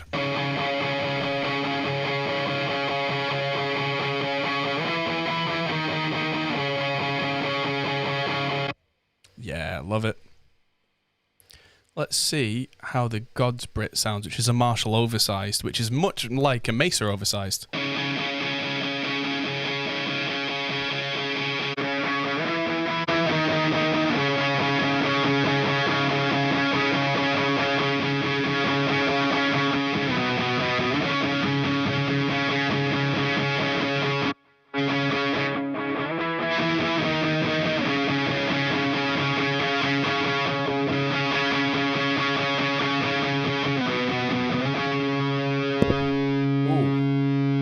There we go. I don't think the presence knob on this V-Twin's ever been below 12 o'clock.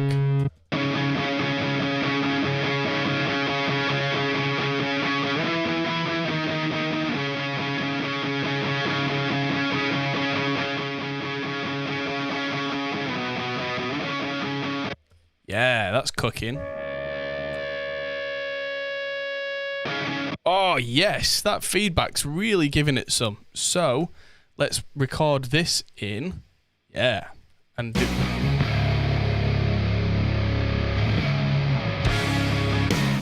Oh, is there anything else going to line 3? Oh, let's get rid of that.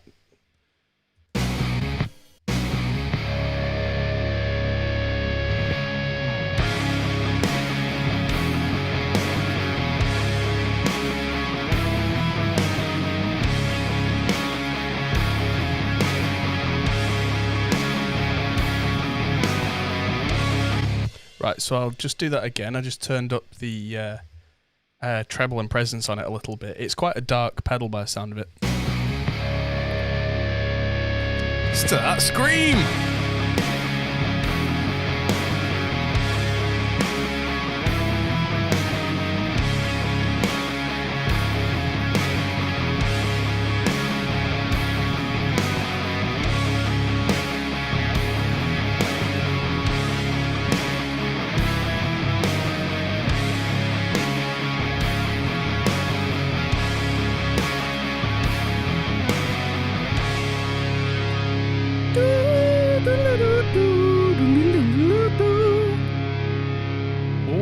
Yeah.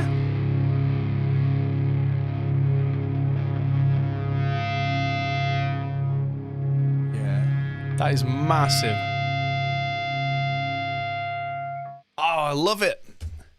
The Mesa V Twin is ridiculous. Basically, rectifiers. I just love the sound of a rectifier. They've got this disgusting, horrible lack of definition and way too much gain. I mean, the gain on this pedal, the V Twin, is on about 3 or 4.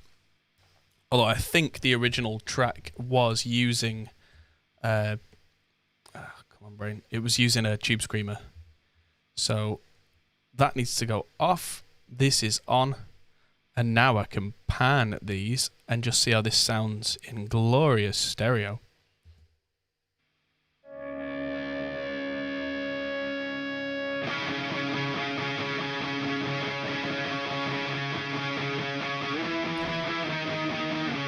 Oh, it sounds like a dual rectifier. That's beautiful.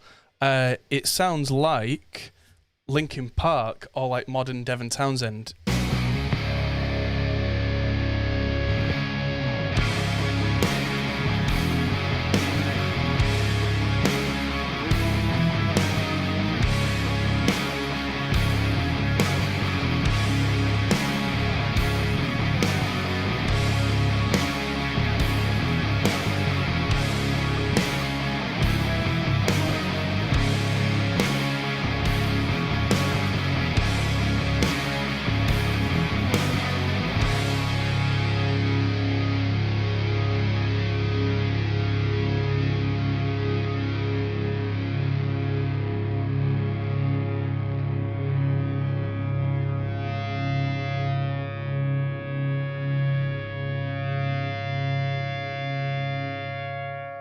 Yeah, I love dual rectifiers. Thing is, like, those two on their own, they sound great, but listen to the notes. There's no definition at all.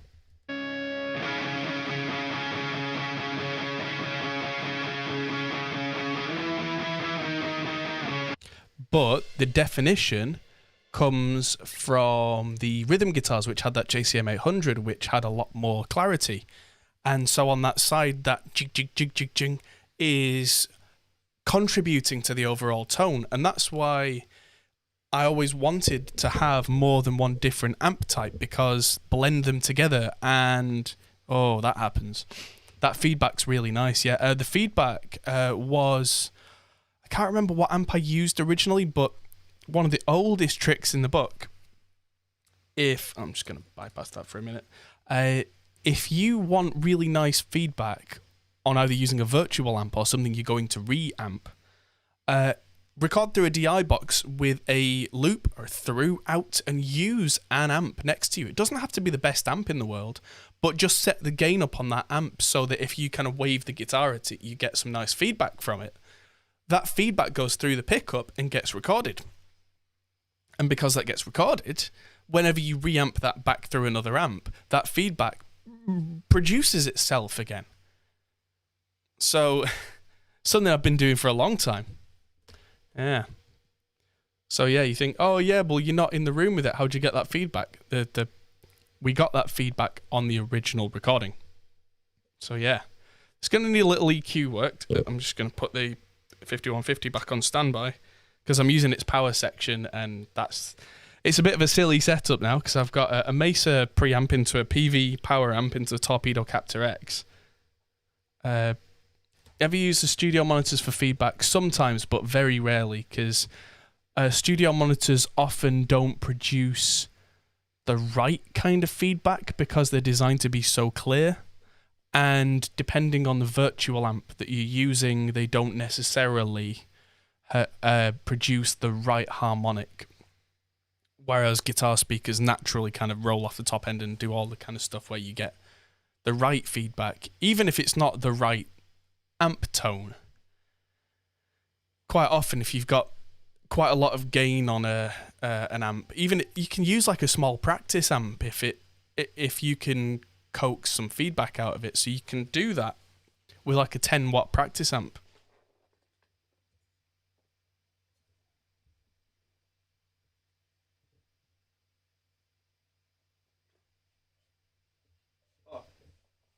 Thought I could smell something burning. There's nothing going particularly wrong down there, which is fine.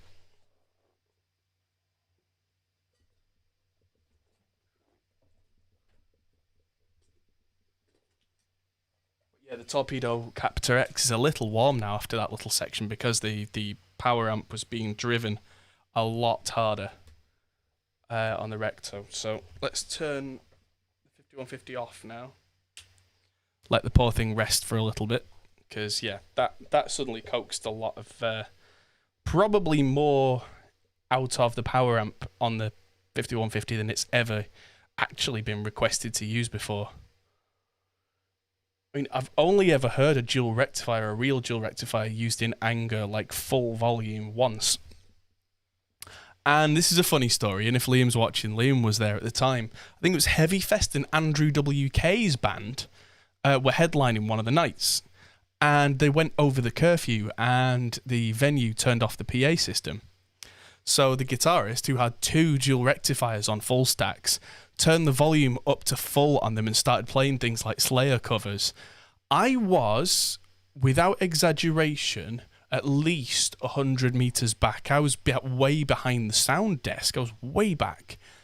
I could hear those amps pretty clearly in an open air environment from so far back.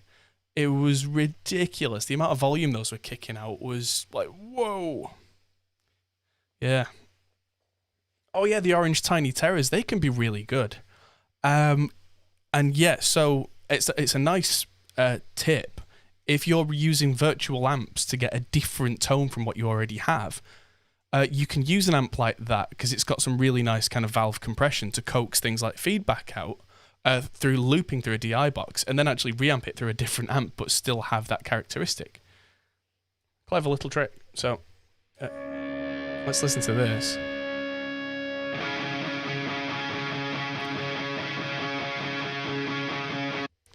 That reminds me very much of a Linkin Park track, kind of something like Minutes to Midnight or somewhere around there, and I can't put my finger on which one, but it doesn't really matter. I'm just going to copy a couple of settings over from the main guitar here. So I'm going to turn off this EQ for a minute and just hear it through.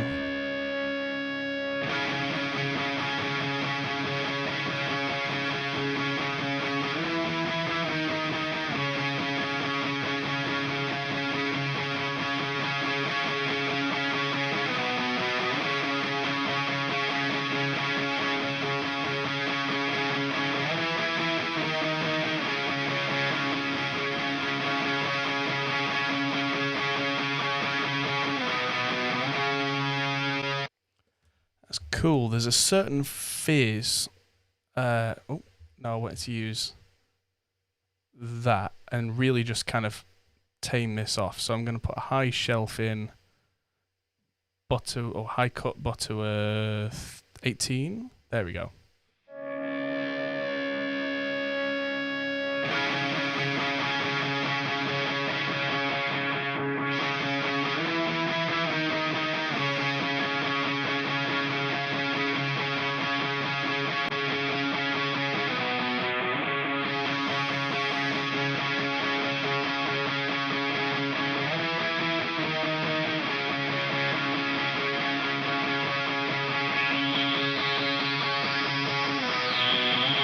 Oh, there.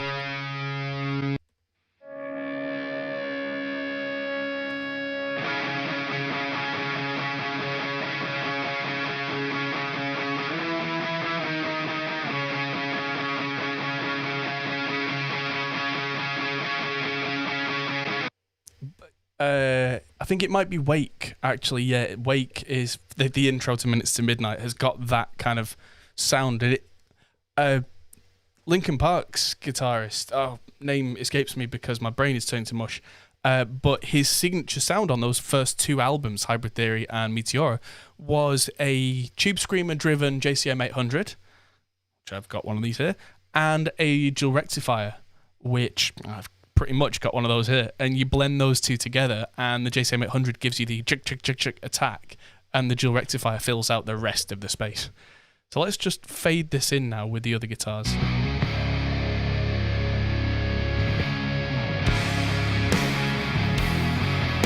Brad Dilson, thank you, Chris.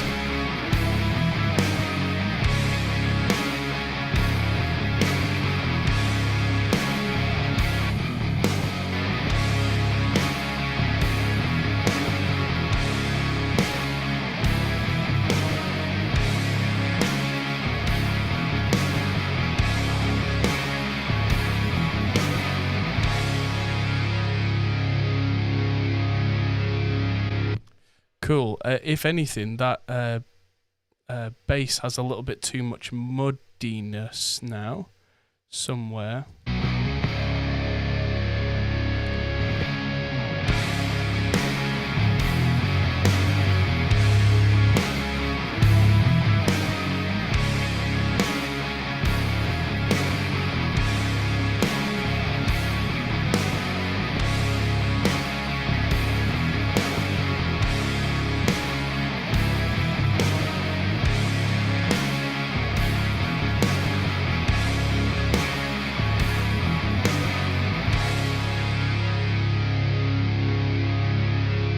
It sounds like a WWE theme. It kind of does, actually.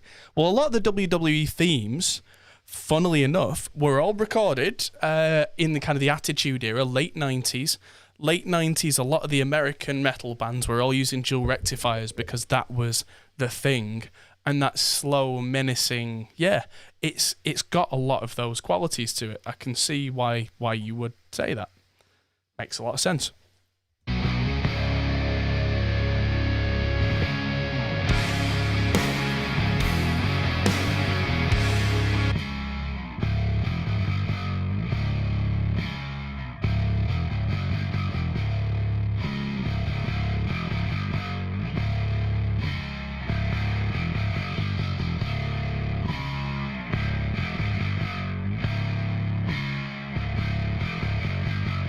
There we go. Just bringing a bit of definition out of this bass and a bit less low end, just so it sits but doesn't dominate.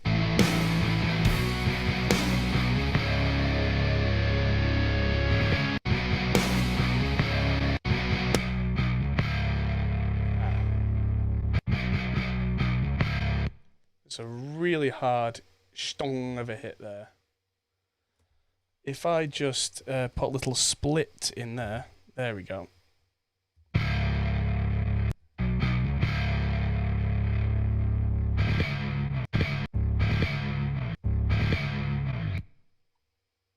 Bro metal. So nice little pro tip, if you've got a really annoying click on a track, like if it's a really hard hit pickup or something, there's a quick fix in Reaper, which is you just find that exact point and you hit S for split, and the split adds a tiny little fade out and a tiny little fade in, and it's quick enough that the human ear doesn't really notice it.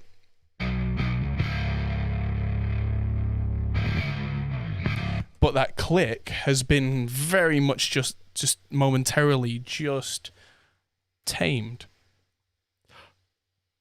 So, yeah, if there's anything that's like that one's a bit clicky, you can see there's a little bump there, and that's probably where I've absolutely slammed the bass so hard it's the pick has made the string touch a pickup.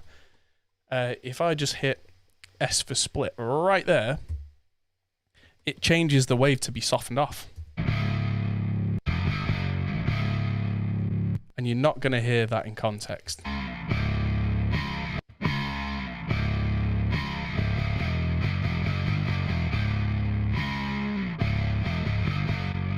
There we go.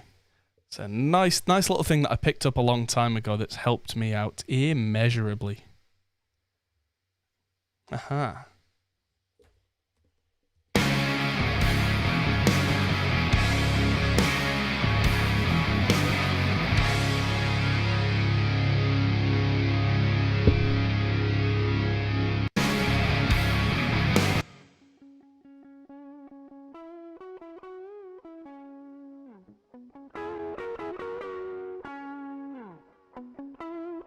Right, so I've got a couple of solo bits to try and add in now.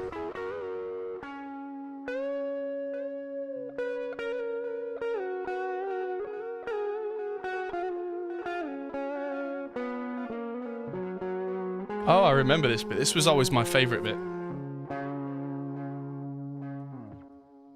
Fire up the 5150. I'm absolutely going to be using the dual rectifier for this because it's just going to give it so much gain. This is going to be insano. And what I want to do is move all these reverb and delay sends out. You can't, or you can just about see that above my head, onto the new track and delete them off the DI track. Because I've got solo 2 DI, which I don't want to go out of the main, but I do want to go out of line 3, which is where my reamp box is. And I want to hit record on this, and I'm going to see what the twin tracker feels like. Oh, gee whiz. That's suddenly got the fan going. Oh, yes!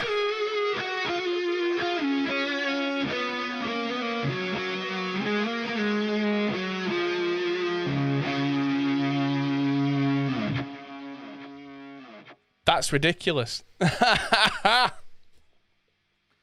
That's the whole, like, oversized Mesa cab with, yeah, a nice bit of delay, because Echo Boy's always been my favourite delay for stuff like this, and I've really cut the top and bottom off. It is quite Vi-ish. I am quite a big Steve Vai fan, but it's got a lot more thickness in the low mids than a Vi tone. Vi would be using something a bit more Marshall-y with one of these in front. Vi's main tone is actually quite fizzy. It's a DS1 into a hot rodded Marshall. That's the Vi tone. I love Vi's stuff, generally speaking. Sometimes it gets a bit into the weeds, but yeah, it does have that delay kind of hair in the wind feel about it, and it is this ping pong delay that really seals the deal.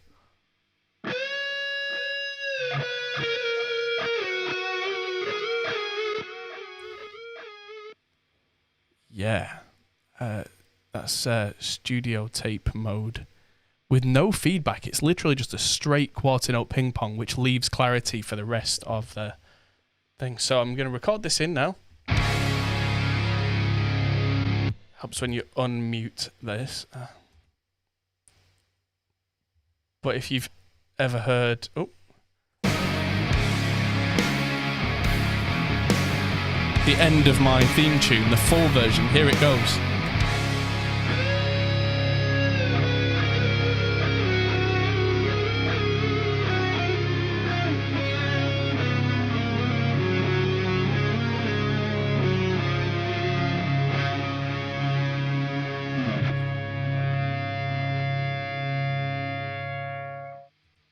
Sounds glorious. So what I'll probably want to do now is obviously mute this DI, because otherwise that's going to go bananas. But yes, thank you.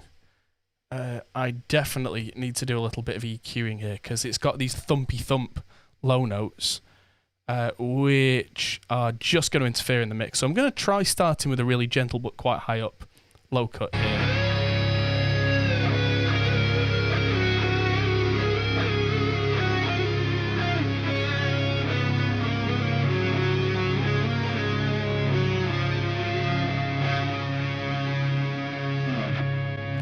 Yeah, so there's still a kind of a low mid thickness here that I can just dip out.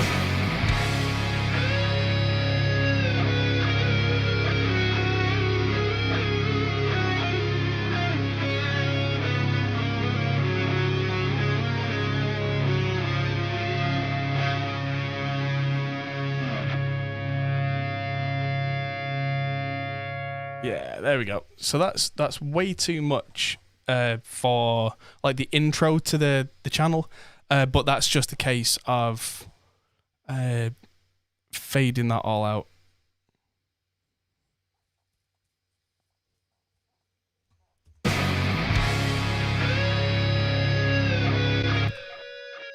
So did I try Valhalla delay? I did not, and I probably won't find time to. Nothing personal, but just I've got delays. Don't need a new one. So I'm going to send this out again. I remember that when we made like a 15-second version of the theme tune, I ended up time stretching the guitar solo. So what I'm going to try doing now is just time stretching the note before it goes into the amp.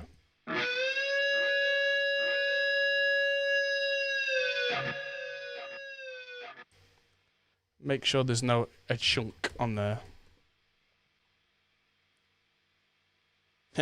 Every platform you open, there I am. Here I am. So yeah, this should now have a less of a ka-chunk.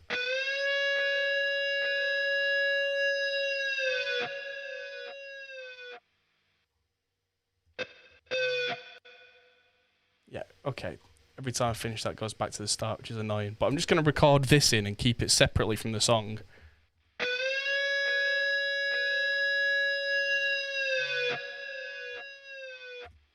Because it's nice to have in case now I can just drop that in at the right time.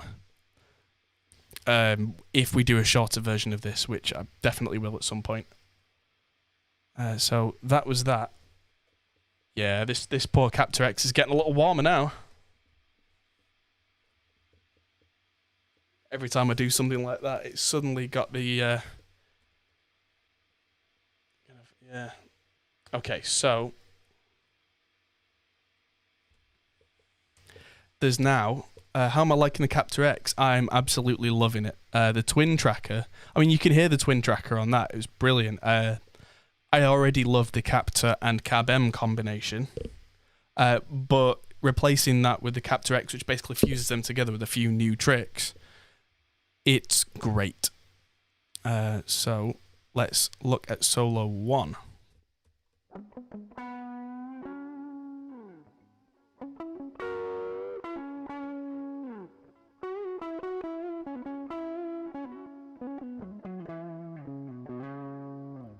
I'm not sure this is going to work with a Mesa tone.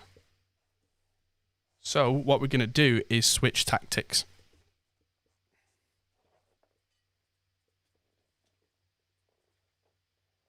I'm going to take the Mesa V Twin entirely out of the equation for a minute. I can already hear on this DI, it's got a crunchiness, so it's got a tube screamer on already. And I'm just going to switch back to the main 5150 preamp. I'm also going to open this window because this having 5150 absolutely blasting is generating quite a lot of heat. Right, so I've now got the red channel going on the 5150 again. Let's see how this sounds routed through that. So that's make sure that's named properly. And duplicate, oh no, duplicate that so that I know I can have this as solo 1 and see how far we get with the same settings. Right, so don't need that, don't need that, don't need that, or that, but I do need that output.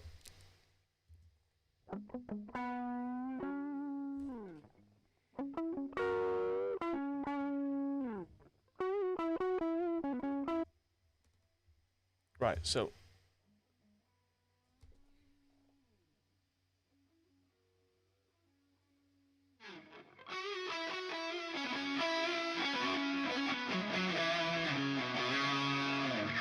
that's the difference in sound between the Recto preamp and the 5150 preamp, which is far clearer and sharper.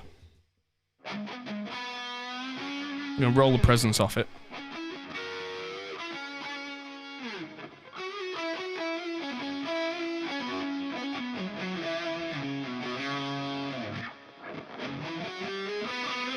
Give it some more gain. Don't think, yeah, there's nothing pushing the high end here, so I'm going to change cabinet on this so it's got a bit more of a chunky sound, because the God's Brit is quite a bright sounding cab with a full low end, which works with a Mesa preamp which is quite dark. So I'm going to change to the Tall Beast V30, which is much darker and thicker.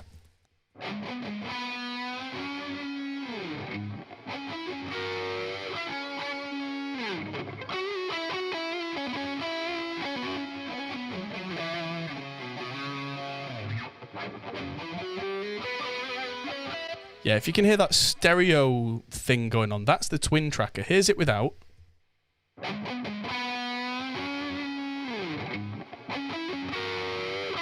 And here's it with.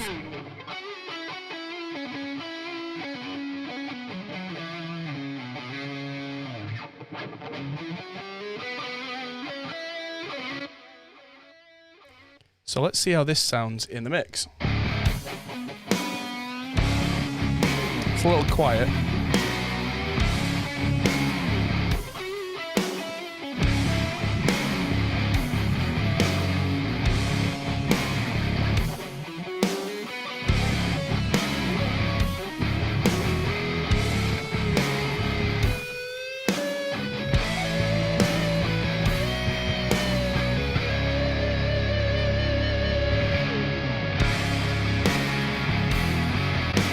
Yeah, so the twin track is really cool.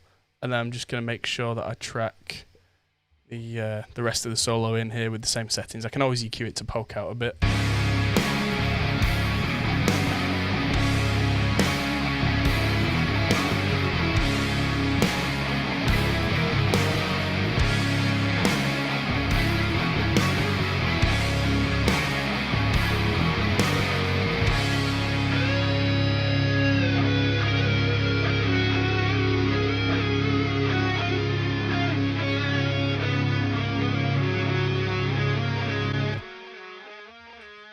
Yeah, so you can use the stereo tracker live, that's the thing, because that's all hardware. This app is literally just a remote.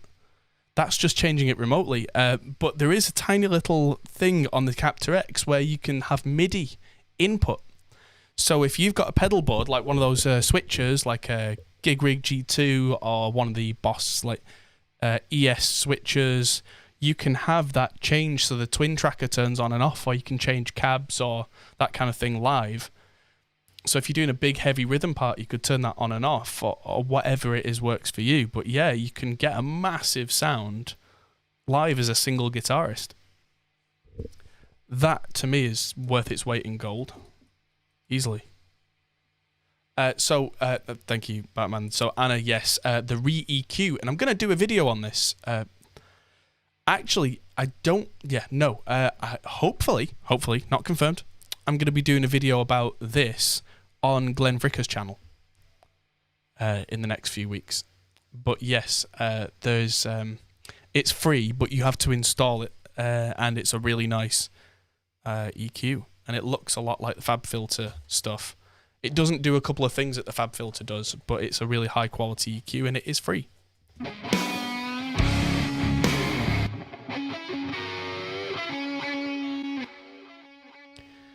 Right, so I need that to fit in the mix better, so... Oh. I'm going to change the... Where's the low pass? There it is. Change that to a much steeper thing. Much lower down, I think.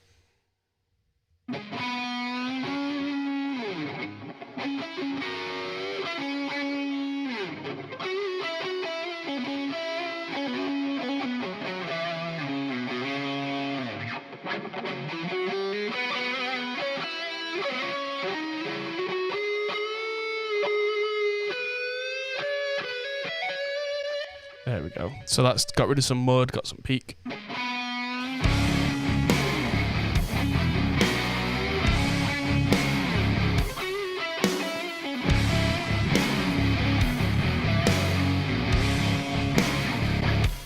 And this is going to sound weird, but I'm going to compress this solo, because that will help it really stick out.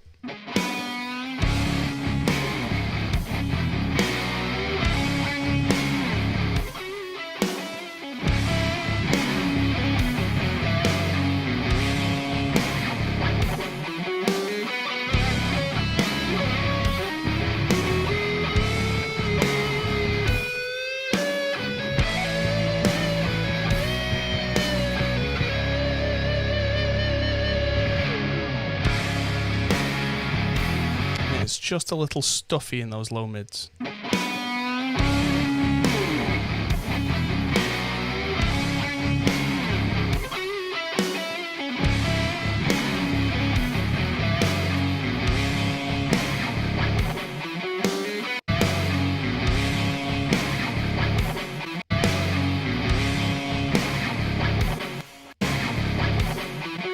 As cool as that whack whack kind of sounds, nope.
Does an EQ exist that you can apply to multiple channels, has a master control, as you'd see EQ changes? Actually, yes. That's a new thing from Isotope. They call it tonal balance control. Tonal balance control 2. So if you put things like neutron across all your tracks, you can see things going on.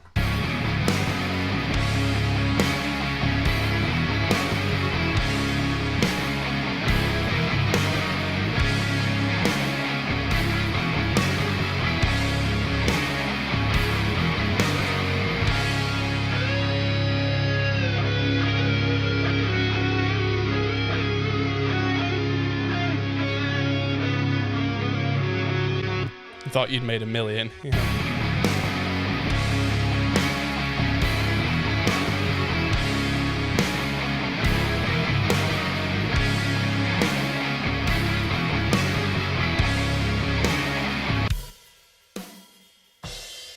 Funnily enough, it does sound like I can probably add from this. I can probably add more high end onto my overheads to get more.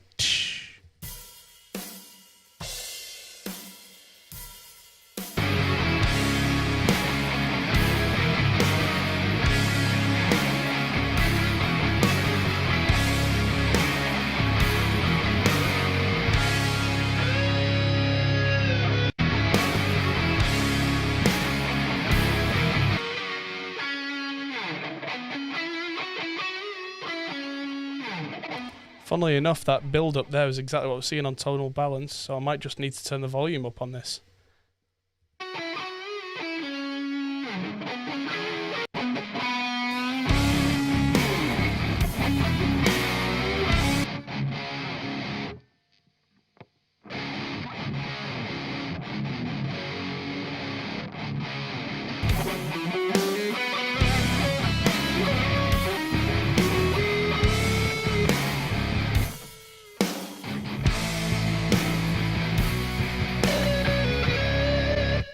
Yeah, there's way too much low mid mud on this guitar solo tone.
Yeah, so these solos are both a little bit stuffy sounding,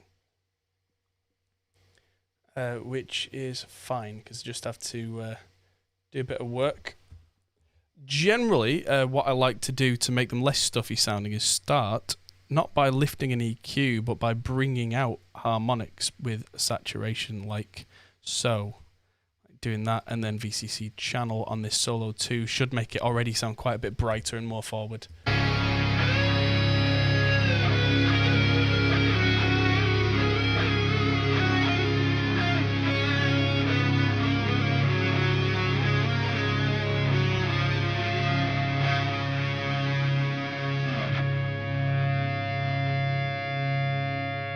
And from there, the SSL EQ is probably the most specific, where I can find that honky.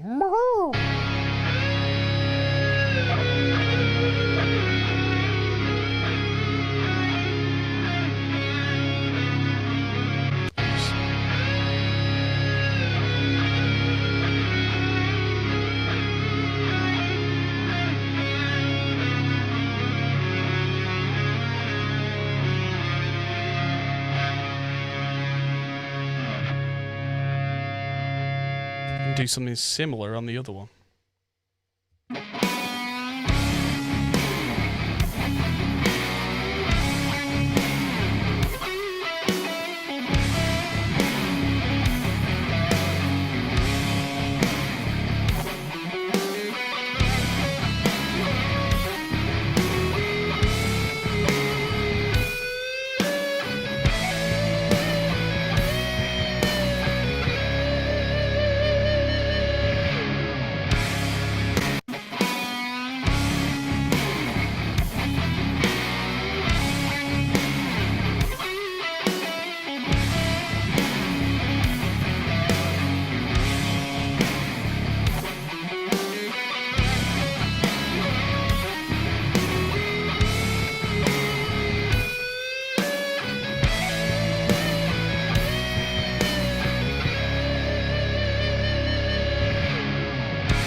So what I might want to do at this point, this is where it gets a little clever, is if I just close the mixer for a minute and just add all of these guitars all the way down to here into a guitar group. Let's see what happens if I mute that.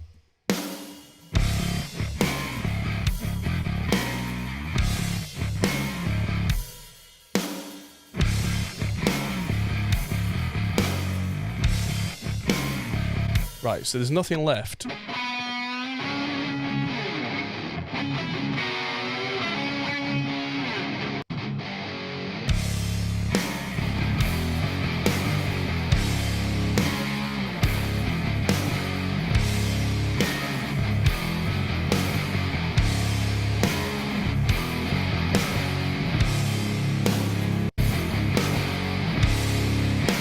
So I can afford to have more of this rhythm guitar.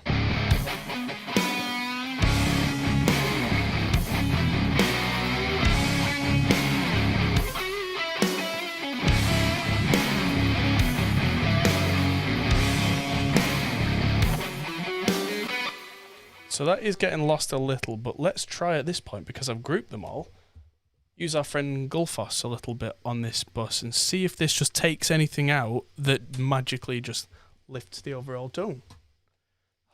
It's warm today.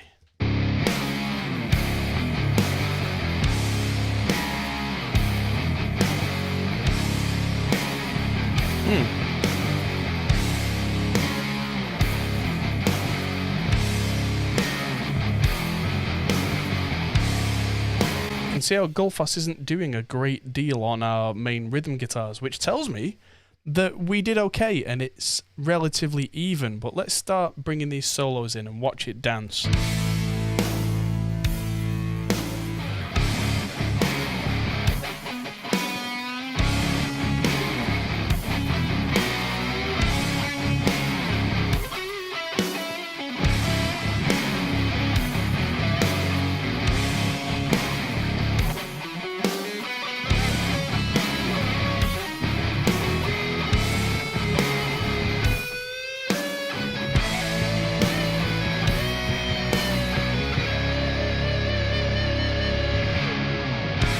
What I might do, actually, thinking about it, because that's working nicely, but this second solo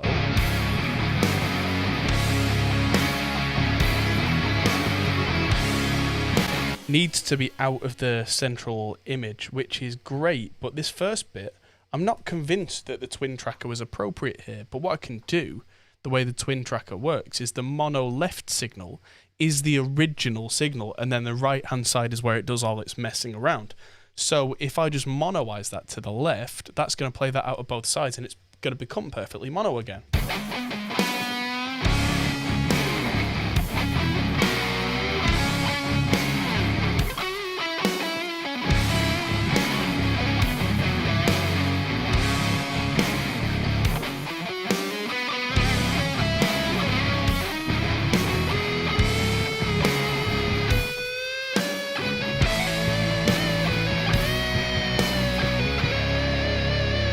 So that's got a nastiness somewhere.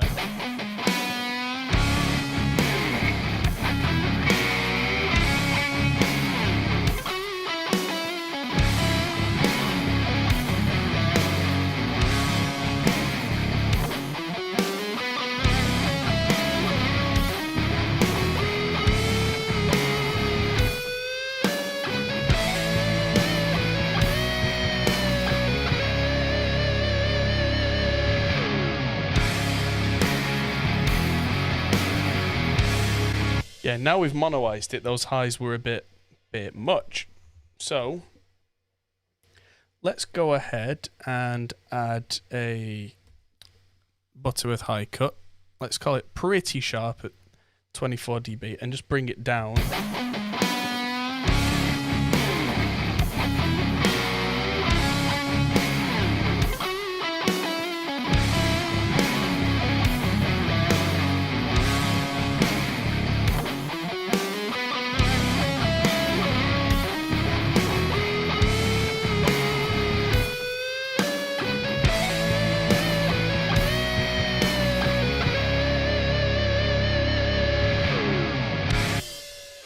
Nice. It can probably have a little bit more delay on that now because I'm not hearing that delay stand out, and a bit more of that room.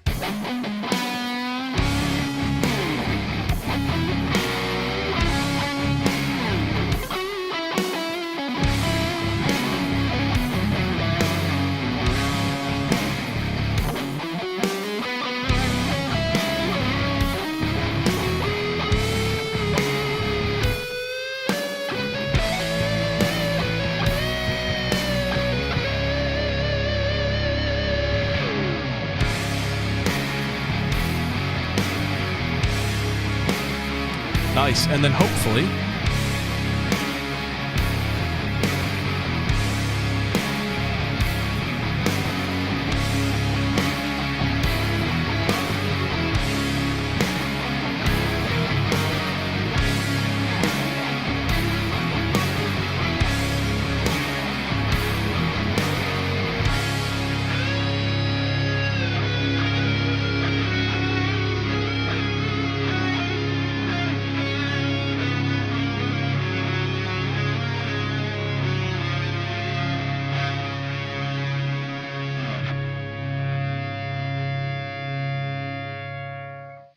yeah, I think we've pretty much got there.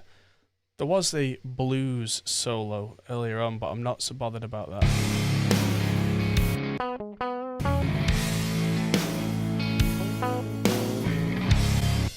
Actually, you know what? Sod it. Let's do that. There is a specific blues mode on the Mesa V Twin, so I'm going to try it. Why not? I wasn't gonna.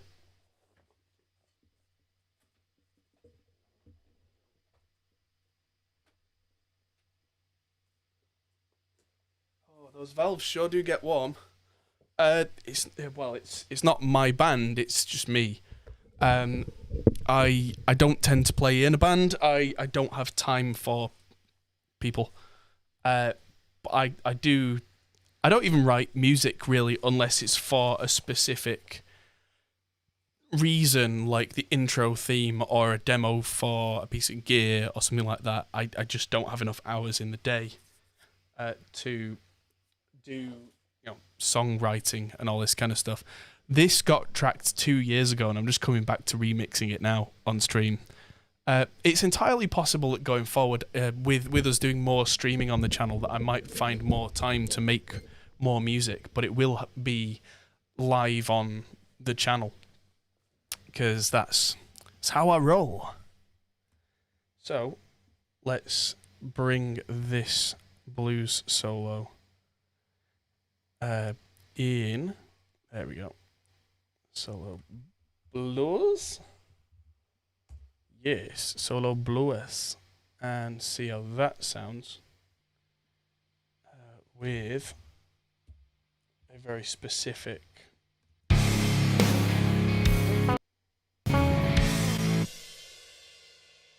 I need room line 3.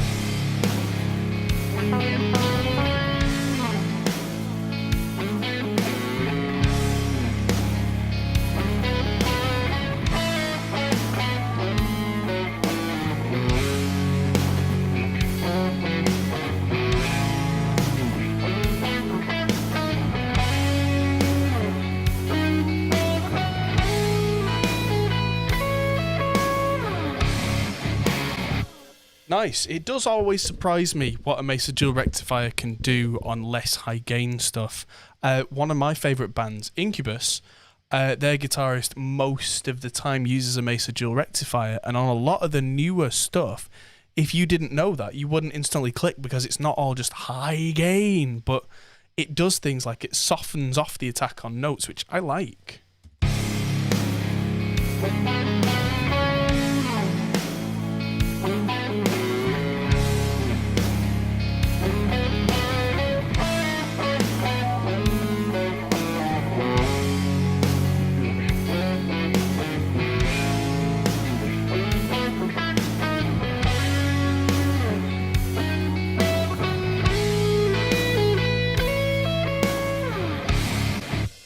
So just undoing a little bit of the work that's on the other solo, because this is a different gain structure.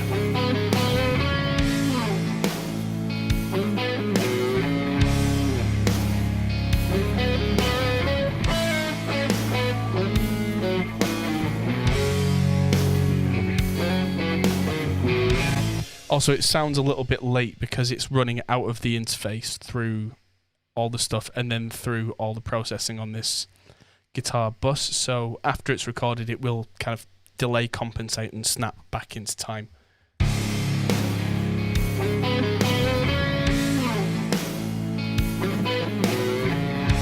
Oh, that's another point. I don't want the twin tracker on.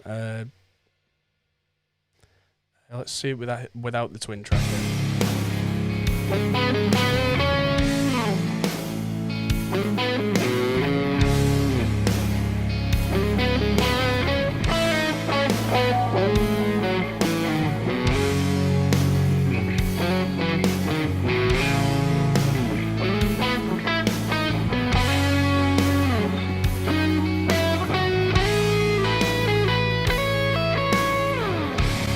There we go. I've just added a little bit more preamp gain to it.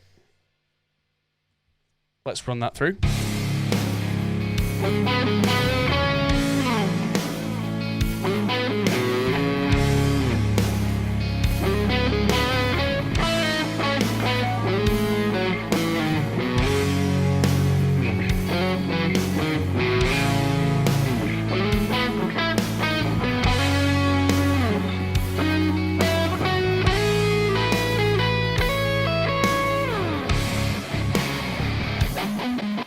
Nice. I just had a look at the lovely valves in the 5450, not 6505. I do have a 6505, and there's a video coming comparing the two, and they are glowing red, but also glowing blue, which means they're really working.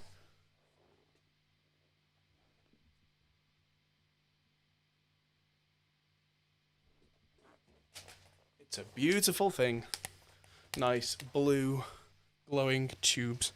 So that, I'll turn the record off. It should be all the reamping today, which means I can let the amps have a rest, a well-earned rest. Well done, valves. There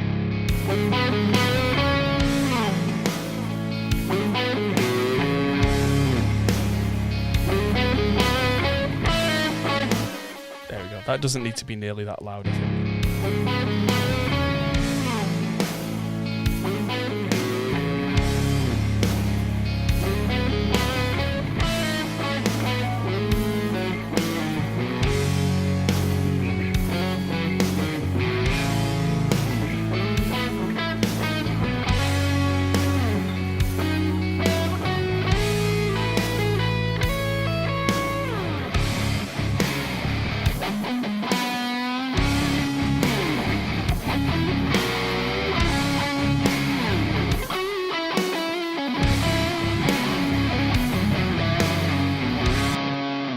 Cool.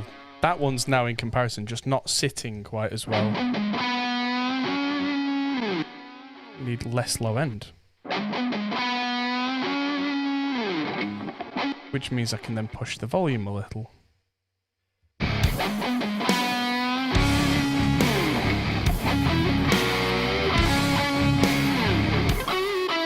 And it also seems like my slightly over-eager playing has made the whole thing sound quite ahead. So I'm just nudging with the N for nudge by a few milliseconds. Rather than doing it with a mouse, I can be more precise. And I'm pushing this whole solo back just a few milliseconds to see if that gives it a more laid-back feel.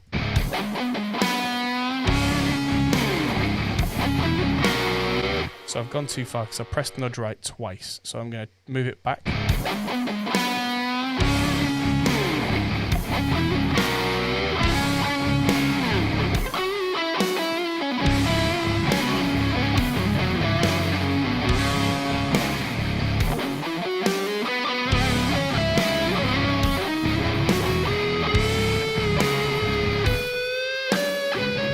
That's got it. And I'll just check this blues solo.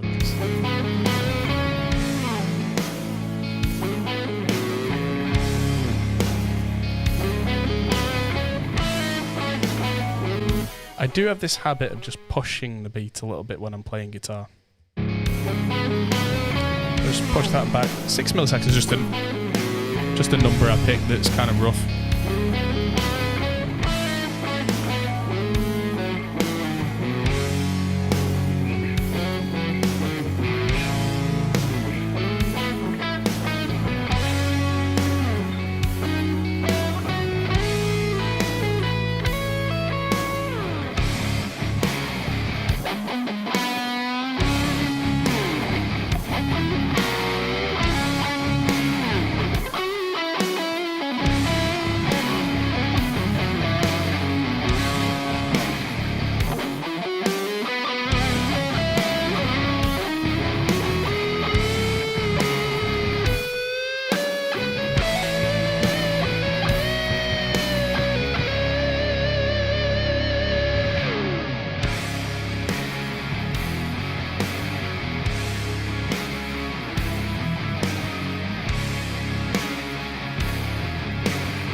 Awesome.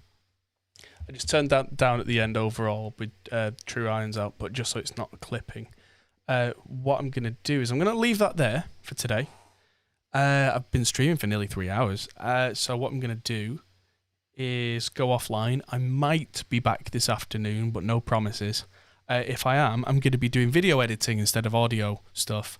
I'm going to be working in Premiere. I've got a video for Sontronics that I'm halfway through doing, but it's been a while since I started it and my memory is fading a bit. So I need to watch through that and go through my editing process. And yeah, I need to... What I was hoping to do and haven't quite got round to is finish this, do like a 15-second version of it, and then make myself a new intro screen. When I make myself a new intro set of titles, it's going to be the same theme, just different video clips, I think, just to kind of update it and refresh it a little. Better mix on this track. Probably off screen as well. I'll do the hey big vocal because my voice isn't at its peak today. And so there may be some embarrassing honk noises coming out until that's absolutely right. But that's literally the only thing I'm going to add in. And then it's going to be just a case of copying a couple of sections out of here and then making that into like a short version. Then, yeah, redo the intro in 4K. Then do the Premiere stuff. So it's going to be... I've got a lot to do today, but I'm going to have a break now. Might even go and have a nap. I am absolutely shattered for no good reason. A couple of nights ago, we got woken up by the neighbours at 4 a.m. bashing a door down, and the police turned up, and it was brilliant. So, yes, thanks everybody for tuning in. Hit the like button if you haven't already. That's very much appreciated. And I may see you tonight. If not, it will be Monday night. I will try and let you all know through our Discord whether I'm going to be streaming tonight. So get on the Discord if you've not already.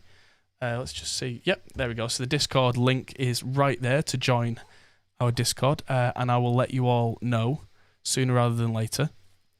And I will see you all in the next video. Ta-ta! Thanks for watching, guys. If you enjoyed this, feel free to check out our other videos, as you can find here, or check out our Facebook and Twitter, or our Patreon page, which helps us to make more videos like this. Thanks for watching, and we'll see you in the next video.